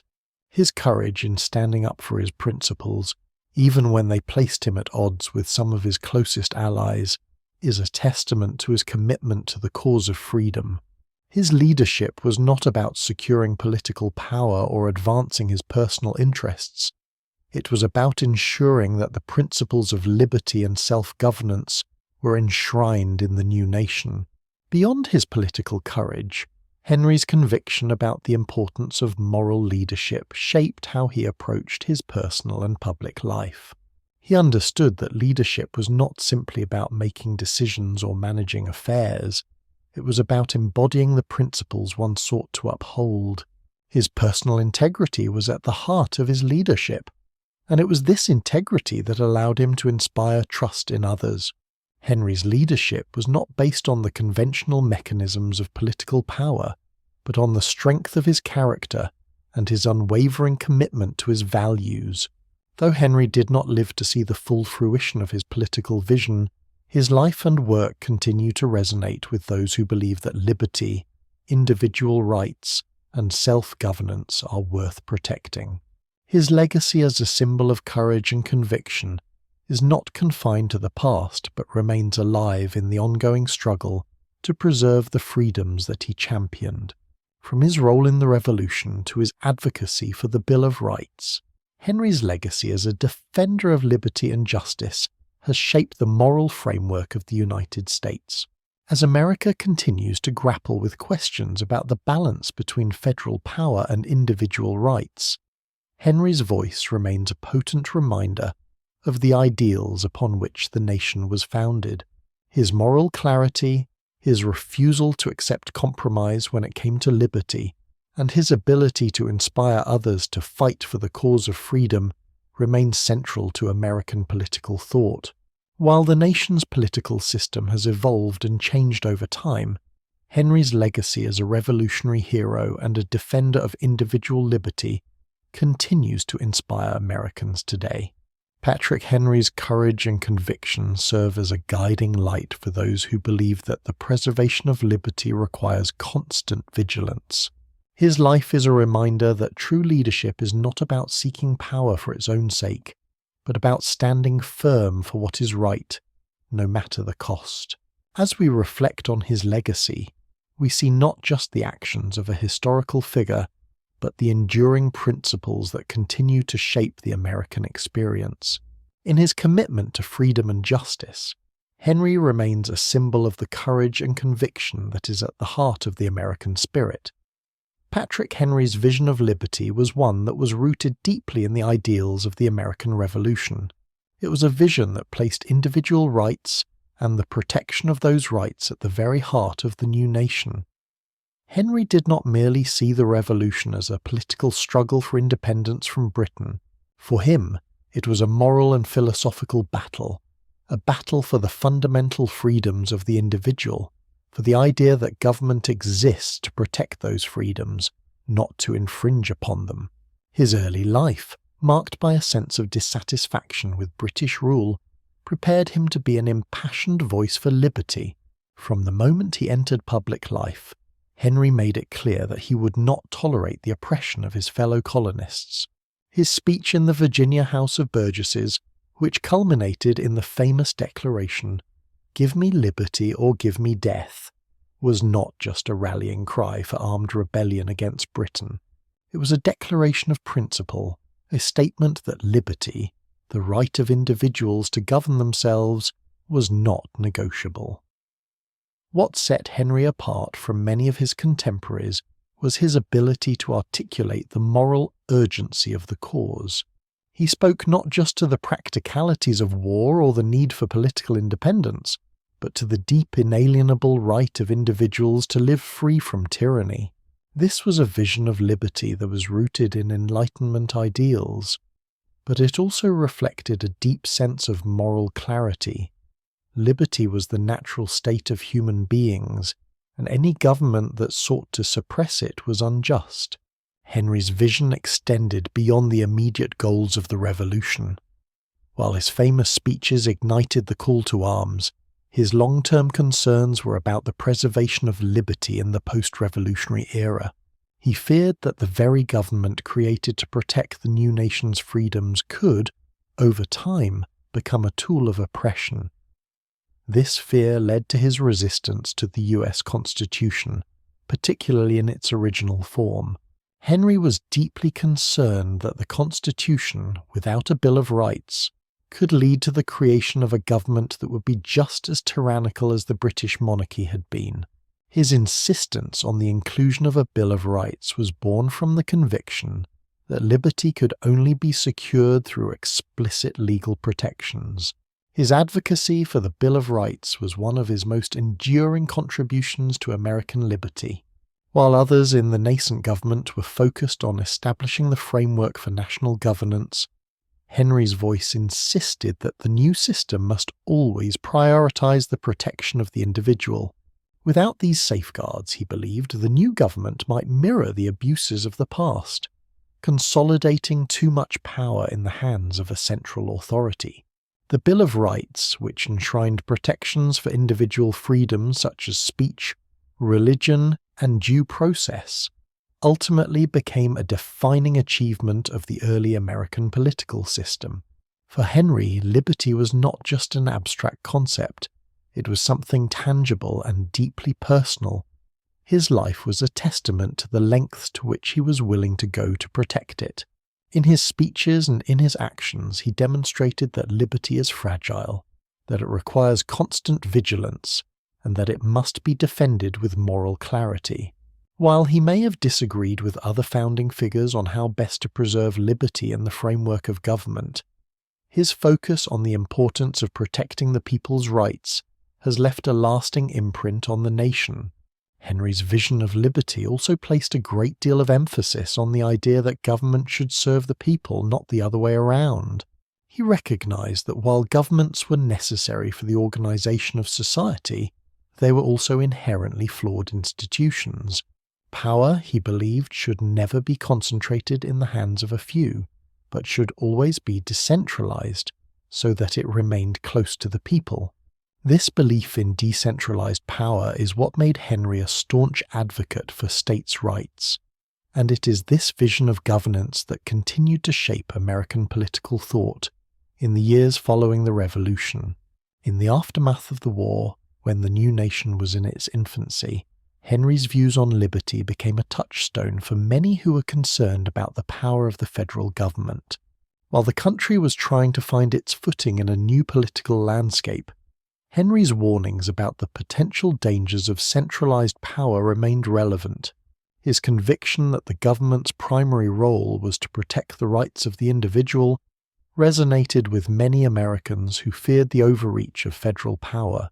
Though Henry's ideas about the role of government were sometimes at odds with the direction the United States was taking, particularly with the adoption of the Constitution, his vision of liberty as the cornerstone of the American experiment has endured. His legacy continues to be invoked in debates about government power and individual rights, and his belief in the importance of safeguarding liberty remains at the heart of the American political tradition. Even in the face of shifting political landscapes and changing national priorities, Patrick Henry's revolutionary vision of liberty has remained a constant. His message was simple yet profound. Liberty is the natural right of every individual, and any government that fails to protect that liberty is unjust. His life and work remind us that the struggle for freedom is never over, that the preservation of liberty requires both moral courage and constant vigilance. As we look at the United States today, Henry's vision continues to shape the country's identity. His insistence on the protection of individual rights, his distrust of centralized power, and his belief in a government that exists to serve the people have left an indelible mark on American political thought. Patrick Henry's legacy is not just a historical memory, it is a living, breathing part of the nation's ongoing journey toward realizing the full promise of liberty for all its people. Patrick Henry's life, his actions, and his beliefs have left a permanent mark on the history of the United States, and the ideals he championed continue to influence the nation's course. His steadfast commitment to the protection of individual rights, his leadership during the Revolution, and his opposition to centralized power have all contributed to a legacy that extends far beyond his time. Although Henry's voice was often in opposition to the direction that the United States would ultimately take, particularly in relation to the Constitution and the balance of federal and state powers, his insistence on liberty and personal freedom remains central to the country's identity. Henry's legacy is inextricably tied to his belief in the primacy of individual rights. From his impassioned speeches during the Revolution to his call for a Bill of Rights, his focus remained on ensuring that government would always serve the people and protect their freedoms. In his famous "Give me liberty or give me death" speech, Henry was not simply calling for resistance to British tyranny. He was emphasizing the moral imperative of fighting for liberty itself. The right to live free from oppression was a fundamental principle for Henry, one that he would fight for throughout his life, both on the battlefield and in the halls of government. As the United States transitioned from a newly independent nation to a fledgling republic, Henry's concerns about the potential for federal overreach were not without merit. His skepticism toward a strong central government was rooted in his deep belief in the need to protect the autonomy of the states and the individual liberties of the people. In many ways, his advocacy for the Bill of Rights was the practical application of his belief that any system of government must be explicitly bound by rules that protected the freedoms of its citizens. Henry's insistence on this point played a crucial role in the formation of the first 10 amendments to the Constitution, ensuring that the government would be limited in its ability to infringe upon the personal freedoms of Americans. In the decades following the Revolution, as the country grappled with the question of how best to balance the interests of the states with those of the federal government, Henry's influence continued to be felt. His concerns about the concentration of power in Washington, D.C. were echoed by later political movements, particularly during times when states' rights were being tested, such as the antebellum period and the Civil War. While the political landscape shifted and the federal government grew in power, Henry's commitment to the rights of individuals and the sovereignty of states continued to resonate in national discussions about the proper role of government. Henry's vision of government, however, was not limited to political theory. His concern for the rights of the people extended into practical action, particularly during his time as governor of Virginia. He played a crucial role in organizing the state's defense during the Revolutionary War, raising militias and ensuring that the people of Virginia were ready to fight for their freedom. His leadership was not based on ambition or the desire for political power, but on a deep sense of duty to protect the rights of the citizens of his state and the broader nation. His tireless work on behalf of the revolutionary cause and his dedication to the defense of Virginia's rights set him apart as one of the central figures of the Revolution. Henry's willingness to stand firm in defense of his principles, even when it placed him in opposition to some of his fellow revolutionaries, is one of the hallmarks of his legacy. His rejection of the proposed U.S. Constitution, which he believed lacked sufficient protections for individual liberties, was not driven by a desire to undermine the founding of the nation. Rather, it was a reflection of his unwavering belief that the rights of the people were paramount and that any government must be bound by the explicit safeguards that protected those rights. Though he ultimately accepted the reality of the Constitution's ratification, his voice was a critical force in securing the inclusion of the Bill of Rights, ensuring that the freedoms of individuals would be enshrined in the nation's governing framework. In the years following his death, Henry's legacy as a defender of liberty and individual rights continued to shape the discourse of American politics. His name was invoked by those who sought to preserve the ideals of the Revolution and protect the rights of the people from government overreach. His influence was particularly evident during the debates over slavery, the Civil War, and the civil rights movements, where his commitment to liberty and his belief in the importance of government accountability remained central to the discussions. Even as the country evolved and the role of the federal government expanded, Henry's call for liberty remained a touchstone for those who believed that government power must always be limited and held accountable. His legacy as a revolutionary hero and a champion of individual rights continued to inspire those who saw the protection of liberty as the most important task of any government. Whether in debates about the scope of federal authority or in the ongoing fight for civil rights, Patrick Henry's belief that liberty must be safeguarded remained a central tenet of American political thought. Henry's impact on the American experiment is profound, and his contributions to the formation of the nation are undeniable.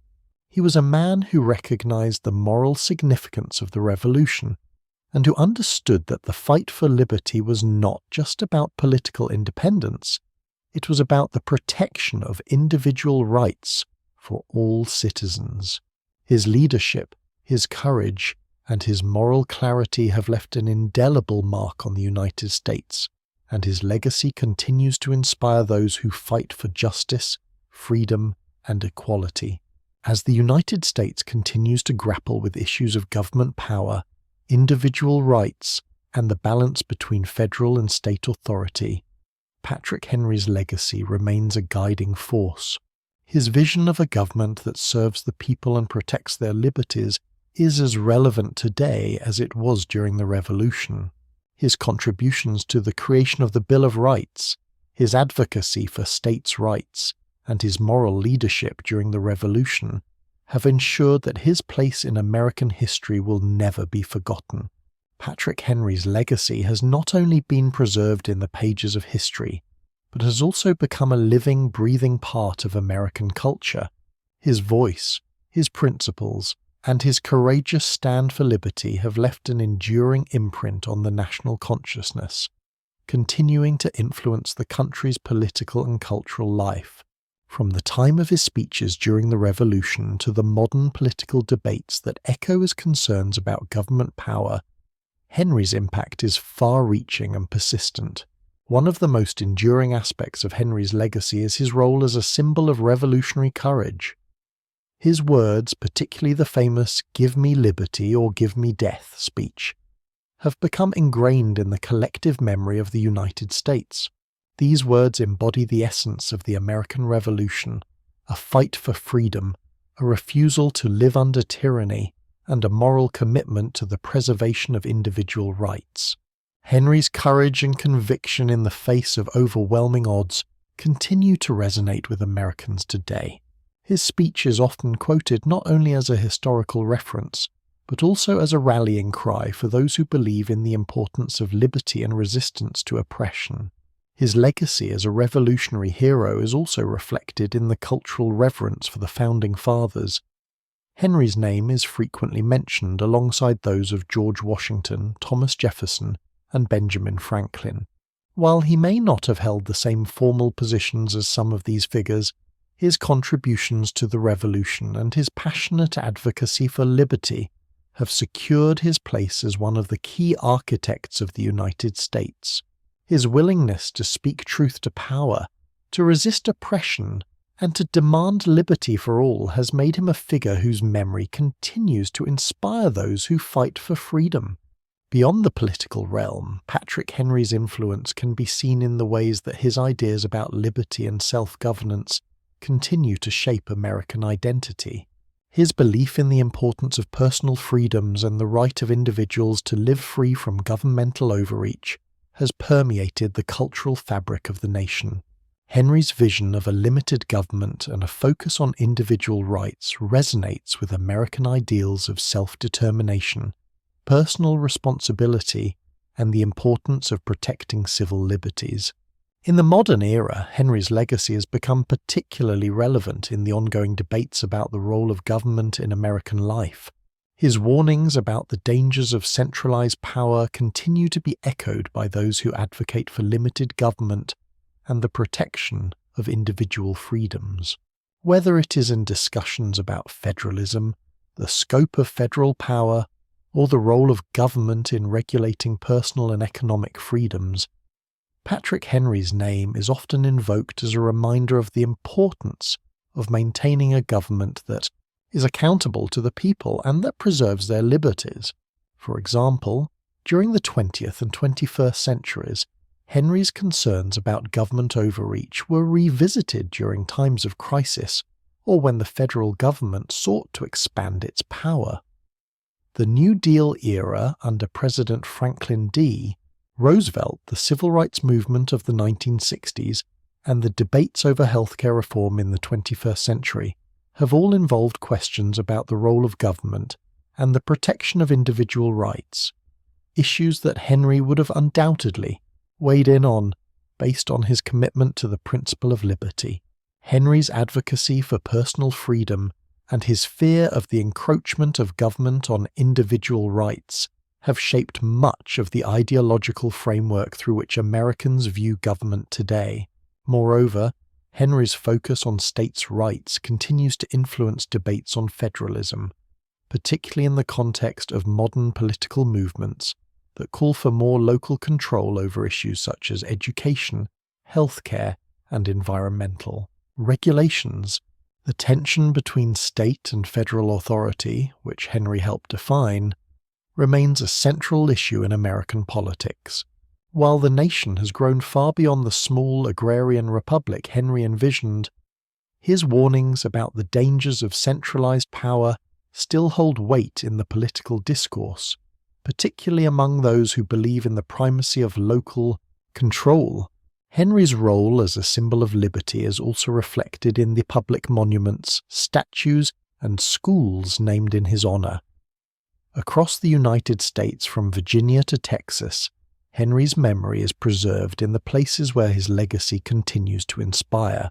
Monuments dedicated to his life and work serve as a reminder of the principles he fought for, principles that have shaped the nation's history and continue to resonate in the present day. In addition to his role in political thought, Henry's influence can be seen in American literature, speeches, and cultural references. His speeches have been studied in classrooms, cited by public figures, and used as examples of eloquence and moral clarity. His words, particularly those calling for liberty and justice, have been passed down through generations, serving as a touchstone for those who advocate for freedom and equality. In American literature and speeches, Henry's role as a revolutionary leader who stood for something greater than political power is often held up as a model of moral courage. Even as the United States has evolved and faced new challenges, Patrick Henry's legacy as a revolutionary hero and a defender of liberty endures. His life and work serve as a reminder of the moral foundations upon which the country was built. Foundations that place individual rights and personal freedom at the core of the American experience. His unwavering commitment to the cause of liberty, his moral clarity in moments of crisis, and his determination to protect the rights of the people have made him a permanent figure in the cultural memory of the United States. As the country continues to face new challenges, the lessons from Henry's life remain relevant. His vision of liberty, his resistance to governmental overreach, and his moral leadership provide a framework for understanding the complex relationship between government and the people. Henry's legacy is a reminder that the fight for freedom is never truly over, and that the preservation of liberty requires vigilance, courage, and the willingness to stand firm in defense of what is right. Patrick Henry's call for liberty, most famously encapsulated in his declaration, "Give me liberty or give me death," continues to echo through the corridors of American history. His words, spoken at a time of intense political and military uncertainty, crystallized the essence of the American Revolution, a revolutionary war not just for independence, but for the protection of individual rights and freedoms. In many ways, Henry's words continue to resonate with modern America, where the concepts of liberty, freedom, and individual rights remain central to national debates. Though the physical struggle of the Revolution has long since passed, the ideological and moral questions Henry raised about the nature of government, liberty, and the rights of the individual continue to be at the heart of the American political experiment. His fervent belief that government exists to protect liberty, rather than infringe upon it, has shaped the nation's political culture, and his warnings about the dangers of centralized power remain relevant today. As the United States has grown and evolved, Henry's call for liberty remains a cornerstone of American political thought. His moral clarity and his unwavering commitment to defending individual rights have set a standard for future generations of Americans, whether in the debates over federalism, civil rights, or the role of government in modern society. Henry's insistence that liberty is the most important right of the people has served as a moral touchstone for those who seek to limit the reach of government power. In modern political discourse, Patrick Henry's name is often invoked in the context of resistance to federal overreach. His vision of a government that serves the people and protects their rights is a standard by which many Americans still judge the actions of their government, whether in the fight for gun rights, the push for limited government, or the advocacy for personal freedoms. Henry's ideas about liberty and governance continue to inspire those who seek to protect the freedoms that the American Revolution fought to secure. In the 20th and 21st centuries, Henry's call for liberty has remained a rallying cry for those who resist governmental encroachment on individual rights. His focus on the preservation of personal freedom in the face of centralized power was a key component of his opposition to the US Constitution in its original form, and it remains relevant today. The debates about the scope of federal power, particularly in relation to issues like healthcare, education, and civil liberties, echo Henry's concerns about the potential dangers of an overreaching government. Henry's legacy, as a man who believed that the government should never be allowed to infringe upon the rights of the individual, has shaped many of the debates in contemporary American politics. In addition to his influence on political thought, Henry's call for liberty has also shaped the broader American cultural identity. His words have been passed down through generations, serving as a symbol of the courage and moral clarity needed to defend freedom. From the time of his famous speech to the modern era, Henry's call for liberty has been invoked during moments of national crisis and in the fight for justice. His declaration remains a powerful expression of the idea that liberty is worth fighting for, even in the face of great adversity. Throughout American history, Henry's legacy has been associated with both revolutionary action and the defense of liberty. His name has become synonymous with the American spirit of resistance to oppression, and his example has inspired countless individuals to take action in the defense of their rights. Whether through the Civil War, the Civil Rights Movement, or the ongoing battles over government surveillance and personal freedoms, Henry's words continue to serve as a reminder that the fight for liberty is never truly over. The enduring influence of Patrick Henry's call for liberty can be seen not only in political movements, but also in the broader American cultural ethos. His message of freedom and self-determination has shaped the American dream itself. The belief that every individual has the right to live freely, to pursue their own happiness, and to be protected from the arbitrary power of the state. This belief in the sanctity of individual rights and the need for a government that serves the people, not controls them, continues to define the United States as a nation. Henry's legacy, however, is not without its complexities. While his commitment to liberty and individual rights is undeniable, his opposition to federalism and his belief in the primacy of states' rights were at odds with the eventual direction of the United States. His concerns about the potential for tyranny within a powerful central government were prescient, but the expansion of federal power over time has led to a more centralized system than Henry would have envisioned. Yet, his fear of centralized power remains an essential part of the ongoing dialogue about the role of government in modern society. As the United States continues to navigate the challenges of the 21st century, Henry's call for liberty remains an enduring reminder of the principles upon which the nation was founded. His insistence on the protection of individual rights, his moral clarity in the face of tyranny, and his commitment to resisting the concentration of power continue to shape the way Americans think about their government and their rights. Patrick Henry's voice, though silent in the physical sense, continues to resonate through the ongoing struggles for freedom, justice, and the preservation of liberty. Patrick Henry's legacy endures not only because of his political contributions or his role in the American Revolution, but because of the moral force with which he approached his advocacy for liberty, his unwavering commitment to individual rights, his courage in the face of opposition, and his belief that true leadership was grounded in moral clarity, have shaped how we think about governance and the role of the citizen in preserving liberty.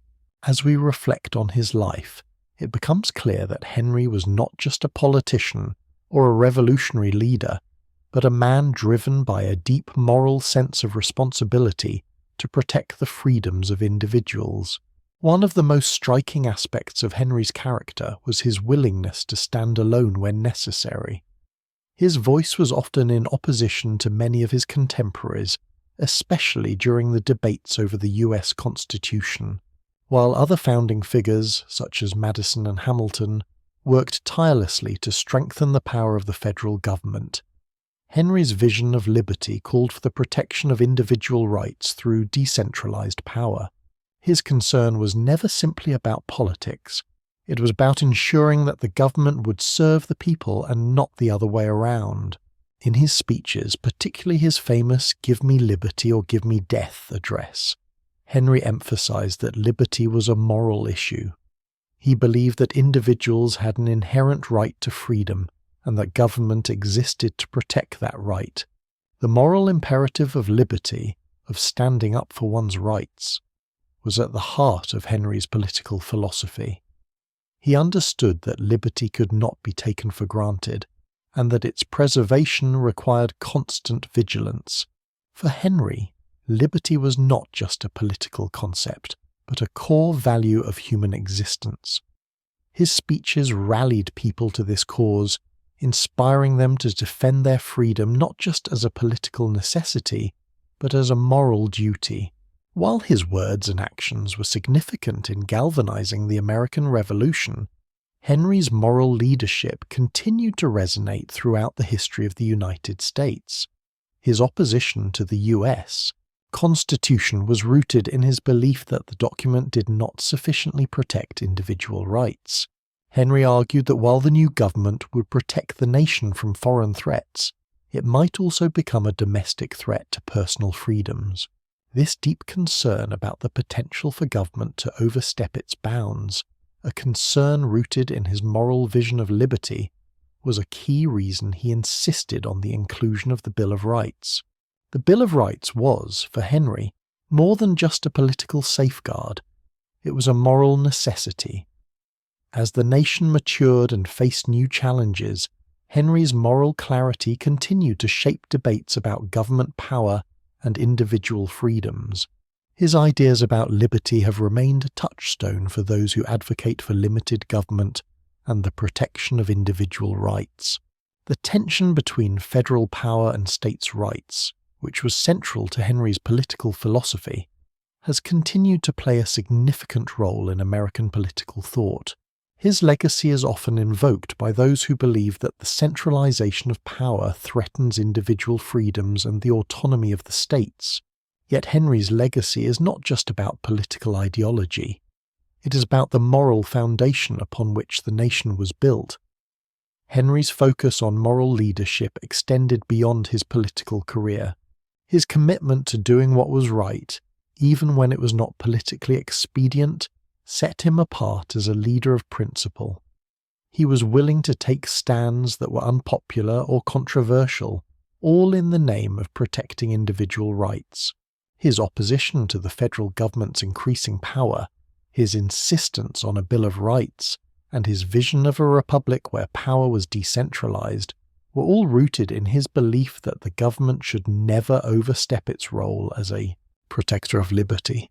For Henry, liberty was not negotiable. It was the most fundamental right, and it had to be safeguarded at all costs. This moral vision was part of what made Patrick Henry a great leader. His leadership was not driven by personal ambition or the desire for power. It was driven by his belief in the sanctity of individual freedom, whether in his speeches, his actions during the Revolution, or his political opposition to the Constitution. Henry's leadership was grounded in a sense of moral responsibility to the people and the cause of liberty. His example showed that true leadership is not about securing power, but about ensuring that those in power remain accountable to the people and that individual rights are always protected. Today, as the United States continues to face questions about the proper role of government and the balance between individual rights and governmental power, Henry's moral legacy remains as relevant as ever. His insistence on the protection of individual freedoms, his refusal to allow government to infringe upon those freedoms, and his call for moral leadership continue to shape how Americans think about their country and their rights. His life reminds us that the fight for liberty is never over, and that the moral responsibility to protect individual freedoms is an ongoing task that requires vigilance, courage, and a commitment to doing what is right. As the United States continues to grow and change, the political landscape remains shaped by the principles that Patrick Henry championed throughout his life. Though the nation has evolved in ways Henry could not have predicted, his emphasis on individual liberty, limited government, and the protection of personal rights continues to be a powerful force in American politics today. His legacy, which helped define the Revolution, continues to inform modern debates about the role of government, the rights of the people, and the dangers of centralization. Henry's vision for America was one of a republic where liberty and self-governance reigned supreme. His impassioned speech, "Give me liberty or give me death," remains a symbol not just of the Revolution, but of the moral imperative of protecting individual freedoms. In Henry's eyes, government's role was to defend liberty, not to infringe upon it, and this belief is still central to the American consciousness. In today's political climate, Patrick Henry's warnings about the potential dangers of centralized power remain deeply relevant. While the United States has grown into a powerful global superpower with a vast federal government, the tension between state and federal authority remains a central issue. Henry, a staunch advocate for states' rights, warned of the perils of concentrated power and the potential for government to become oppressive. Today, this debate continues to surface in discussions on topics like healthcare, gun rights, education, and environmental regulation. As the federal government expands its influence, voices advocating for the decentralization of power, many invoking Henry's warnings, argue that local governments are better suited to understand and address the needs of their citizens. The balance between federal power and state autonomy has been central to the debates over various pieces of legislation, particularly since the 20th century. The New Deal, civil rights laws, and federal mandates in areas like education and healthcare have all been points of contention for those who see them as infringements on the rights of states to govern their own affairs. Patrick Henry's voice, though silent, is still invoked by those who argue for limited government intervention, advocating for the primacy of state authority and the preservation of individual liberties. Moreover, Henry's insistence on the importance of a Bill of Rights is another aspect of his legacy that continues to shape modern American life. The Bill of Rights, which guarantees freedoms such as freedom of speech, the right to bear arms, and protection from unreasonable searches and seizures, has become a cornerstone of American identity. Henry's opposition to the U.S. Constitution and his insistence that it needed stronger safeguards for individual rights led to the eventual creation of these protections.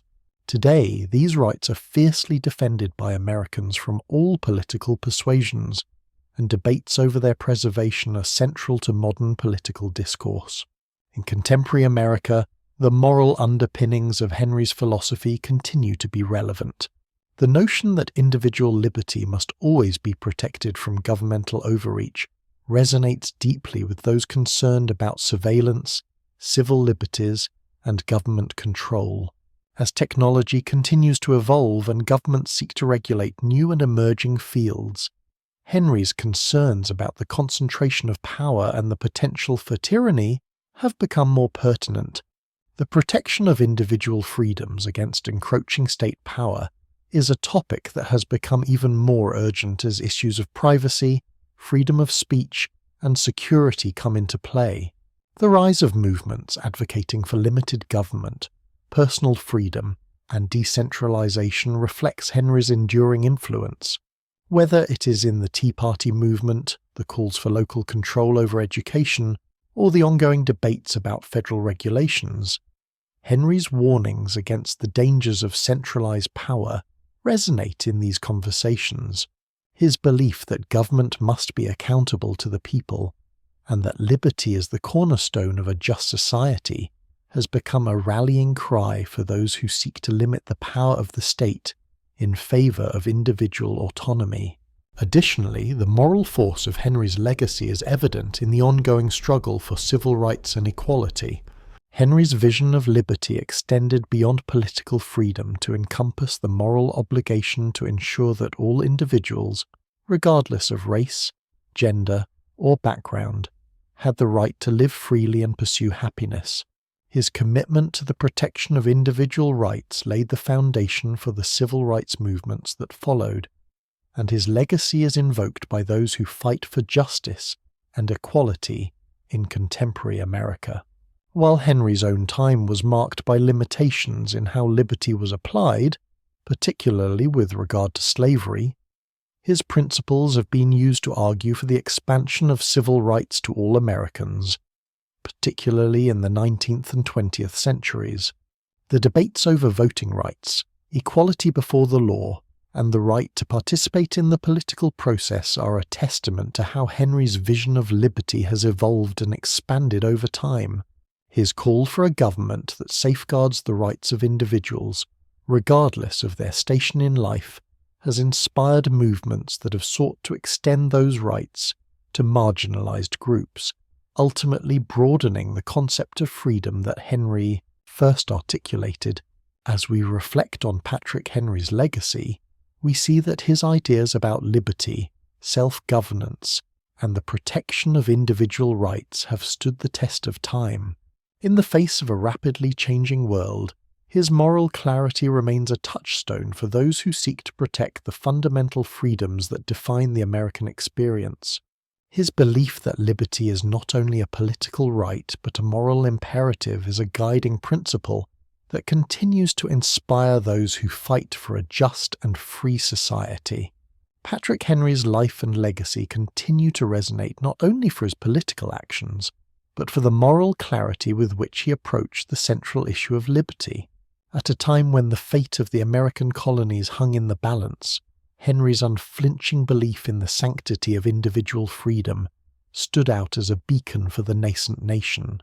His contributions to the cause of liberty, particularly his insistence on the Bill of Rights and his resistance to a powerful centralized government, were shaped not just by political theory, but by his deep moral convictions. At the core of Henry's thought was the idea that liberty was the most precious right of all, a moral imperative that outweighed all other considerations. For Henry, the cause of independence was not merely political or strategic, it was a matter of profound moral importance. His speeches, particularly his famous declaration at the Virginia Convention in 1775, "Give me liberty or give me death," were not just expressions of political resolve, they were moral pronouncements on the sanctity of freedom. Henry believed that life without liberty was not worth living, and that individuals had a right, indeed a moral duty, to resist any form of tyranny that threatened their freedom. This moral clarity and his willingness to stand firm in defense of individual rights were what made Henry such a powerful leader. His leadership was not based on the accumulation of power or the pursuit of personal gain, but on his understanding that liberty was not just a political or legal concept, it was a fundamental moral right. This is what set Henry apart from many of his contemporaries, who were often more focused on the practical aspects of governance and political alliances. Henry's moral conviction gave his words a rare authenticity, and it was this authenticity that resonated so deeply with his fellow Americans. While many leaders of the Revolution were concerned with the practicalities of war and governance, Henry's focus remained on the fundamental question of how to secure liberty and preserve it for future generations. His opposition to the U.S. Constitution was born from his moral belief that the new government, as proposed, lacked sufficient protections for the individual. Henry feared that the Constitution, without a Bill of Rights, would grant the federal government too much power, endangering the very freedoms the Revolution had fought to secure. His insistence on a Bill of Rights was not just a political negotiation, it was a moral stand to ensure that individual freedoms would be explicitly protected from government encroachment. Henry's commitment to the protection of individual rights was a reflection of his belief in the inherent dignity and autonomy of the individual. He saw government not as a means of controlling the people, but as a tool to safeguard their natural rights. This moral view of government, one that placed individual liberty above all else, is what made Henry a champion of the people. His vision of government was one that existed solely to protect the rights of its citizens, ensuring that individuals could live their lives free from undue interference or oppression. This moral framework for governance has influenced the United States throughout its history, and it continues to shape contemporary debates about the role of government and the protection of personal freedoms. Henry's influence, however, was not limited to the political realm. His moral clarity about liberty also had a profound effect on the cultural and intellectual landscape of America. His speeches, full of moral conviction and ethical purpose, became part of the American cultural fabric. For Henry, liberty was not simply an abstract ideal, but something that was intrinsically tied to human dignity. His words and actions inspired generations of Americans to view liberty as a moral responsibility, not just a political right. As the nation grew and evolved, the moral principles Henry championed continued to inspire movements for justice and equality. In the antebellum period, his ideas about liberty and the protection of individual rights were invoked by those who sought to abolish slavery and ensure the freedom of all people. His legacy was also integral to the civil rights movements of the 20th century, where his belief in the inherent dignity of the individual was central to the struggle for racial equality and social justice. Though Henry's own time was limited by the constraints of his era, his commitment to liberty transcended these limitations and became a cornerstone of the American moral and political tradition. Today, Patrick Henry's legacy as a moral leader continues to influence contemporary political and cultural life. His insistence that liberty must be protected by moral leadership has shaped the way Americans think about their rights and responsibilities. The ideals that Henry espoused in his speeches, particularly his call for liberty and self-governance, remain a powerful force in modern political discourse, whether it is in debates about civil liberties, personal freedom, or the role of government. Henry's moral clarity continues to serve as a guidepost for those who believe that the protection of individual rights is the highest moral obligation of government.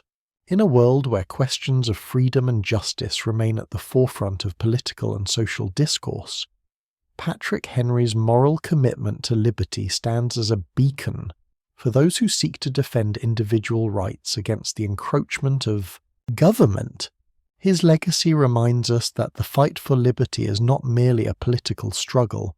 It is a moral endeavor that requires courage, clarity, and an unwavering commitment to the principles of justice and equality. As we continue to navigate the complexities of the modern world, we can look to Patrick Henry's example as a reminder that the preservation of liberty is a moral imperative that transcends politics and time. As we approach the final reflections on Patrick Henry's life and legacy, it is clear that his impact on the United States and its political thought remains profound and enduring. Henry's name is synonymous with the fierce defense of liberty, individual rights, and the unwavering belief that the government must always be held accountable to the people. His contributions to the American Revolution, his role in advocating for the Bill of Rights, and his vision for a republic based on limited government and moral leadership have left an indelible mark on the nation's identity. At the core of Henry's legacy lies his moral conviction that liberty is not merely a political or legal right, but a sacred, inalienable one. He believed that the preservation of freedom required constant vigilance, moral clarity, and above all, courage. His famous declaration at the Virginia Convention in 1775, "Give me liberty or give me death," was not just a call for resistance to British rule. It was a declaration of the moral necessity of liberty, an unwavering belief that freedom was worth fighting for at all costs. Henry's ability to articulate the moral urgency of liberty resonated deeply with his contemporaries and continues to inspire those who fight for individual rights and the protection of freedoms today. Henry's commitment to liberty extended beyond mere rhetoric. His insistence on the inclusion of the Bill of Rights in the US Constitution was a direct result of his belief that government's primary role was to protect the rights of individuals. While many of his contemporaries, including Madison and Hamilton, favored a strong central government, Henry understood that unchecked power could easily lead to tyranny. His insistence on a Bill of Rights, ensuring that the government would have clear limitations on its power to infringe upon personal freedoms, was one of his most enduring contributions to the nation. While Henry's influence in shaping the Constitution was indirect, he opposed its initial ratification, believing that it did not do enough to protect individual freedoms His efforts were crucial in securing the Bill of Rights. The protection of personal liberties such as freedom of speech, religion, and the right to a fair trial became cornerstones of the United States government thanks to Henry's advocacy. His belief in the sanctity of individual rights shaped the structure of the new nation and continues to be one of the most vital aspects of the American political system. Moreover, Henry's vision of a republic based on states' rights and decentralized power has had a lasting impact on American political thought. While the federal government has grown in power since Henry's time, his warnings about the dangers of centralization remain relevant today. His belief that local governance and the sovereignty of the states were essential to preserving individual freedom still resonates with those who argue for more localized control and less federal intervention in the daily lives of citizens.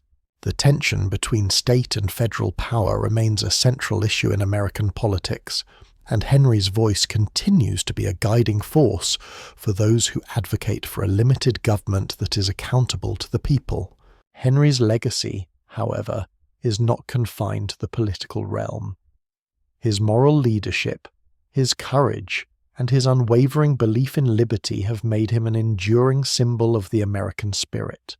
His life is a testament to the idea that true leadership is not about power or personal ambition, but about serving the ideals of freedom, justice, and equality.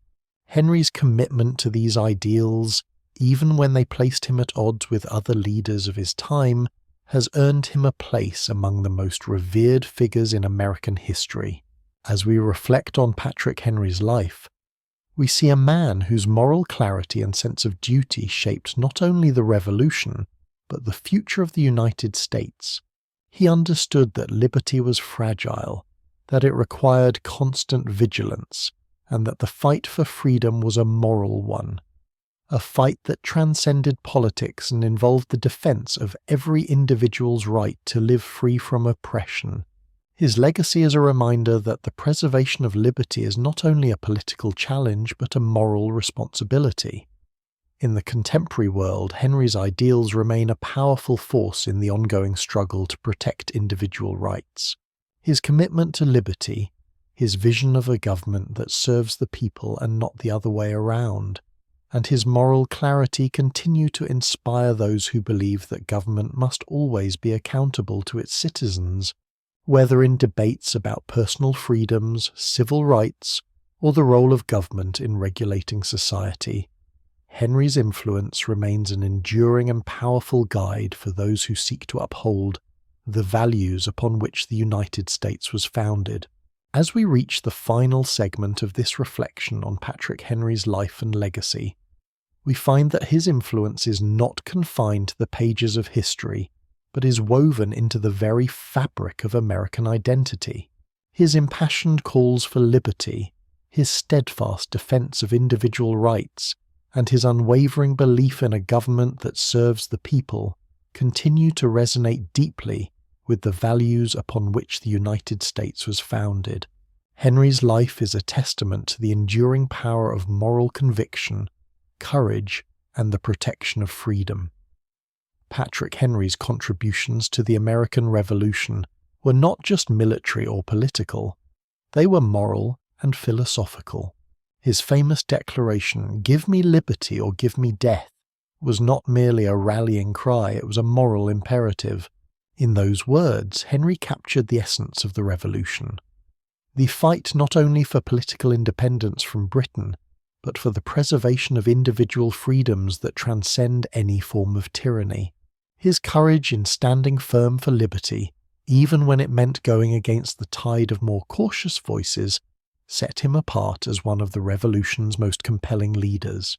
Henry's role in advocating for the Bill of Rights ensured that the new American government would be bound by a set of explicit protections for the freedoms that the Revolution had fought to secure.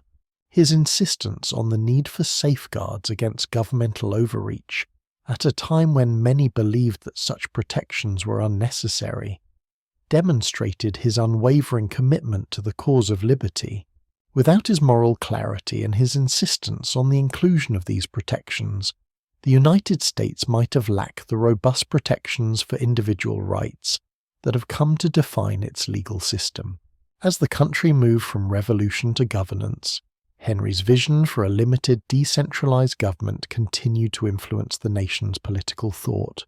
His deep suspicion of centralized power, coupled with his belief in the primacy of states' rights, has echoed throughout American history.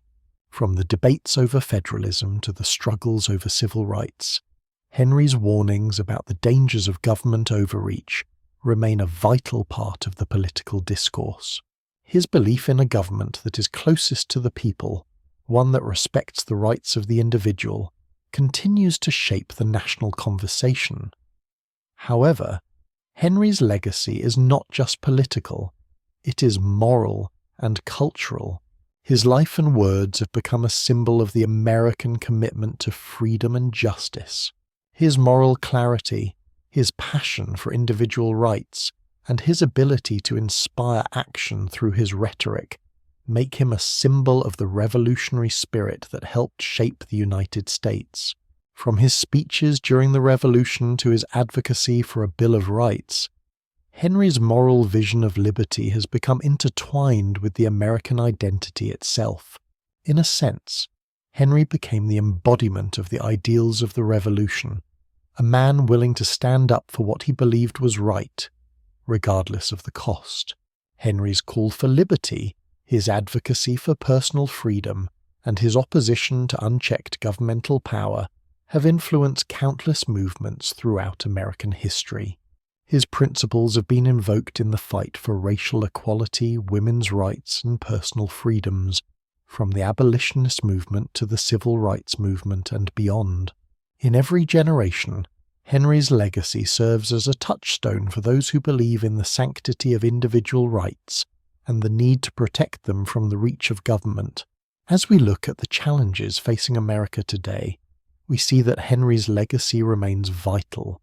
Whether it is in the debate over the role of the federal government, the protection of personal freedoms, or the fight for social justice, his ideas about liberty continue to resonate.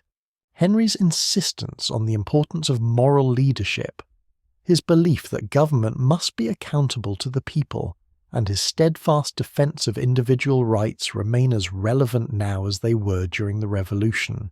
His life serves as a reminder that the fight for liberty is never over, and that the preservation of freedom requires courage, vigilance, and a deep commitment to justice. In reflecting on Patrick Henry's life, we see that his contributions to the American Revolution and his role in shaping the nation's early political thought have left a lasting legacy. His insistence on the primacy of liberty, his moral clarity in the face of political opposition, and his defense of the rights of individuals have made him one of the most significant figures in American history.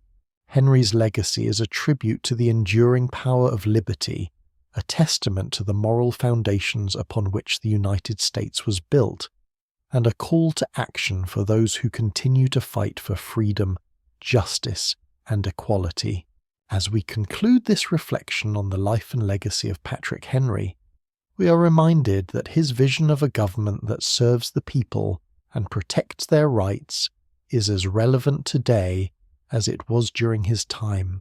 His life continues to inspire those who believe in the sanctity of liberty and the moral responsibility to protect it. Patrick Henry's voice may have faded from the stage of history, but his ideas remain as vibrant and vital as ever. As we bring this journey through the life and legacy of Patrick Henry to a close, we are left with a powerful reminder of the ideals that helped shape the United States: liberty, individual rights, and the moral responsibility of government to serve the people. Henry's unwavering commitment to these principles, his call for action in the face of tyranny, and his insistence on a government that respects and protects the freedoms of its citizens continue to resonate with Americans today. Though his time as a public figure has passed, the moral clarity Henry brought to the cause of liberty remains as relevant as ever. His words and actions, particularly his rallying cry for liberty during the Revolution, and his role in securing the Bill of Rights, have left an indelible mark on the nation's identity. In moments of crisis and debate, we continue to look to Henry's legacy for guidance in the ongoing fight for freedom, justice, and equality. In reflecting on his life, we see that Patrick Henry's moral leadership and commitment to protecting the rights of individuals will forever be part of the American spirit, a legacy that will continue to inspire generations to come. Thank you for joining me in this exploration of Patrick Henry's remarkable life and the enduring power of his ideals. May his legacy continue to guide us in the pursuit of liberty and justice for all.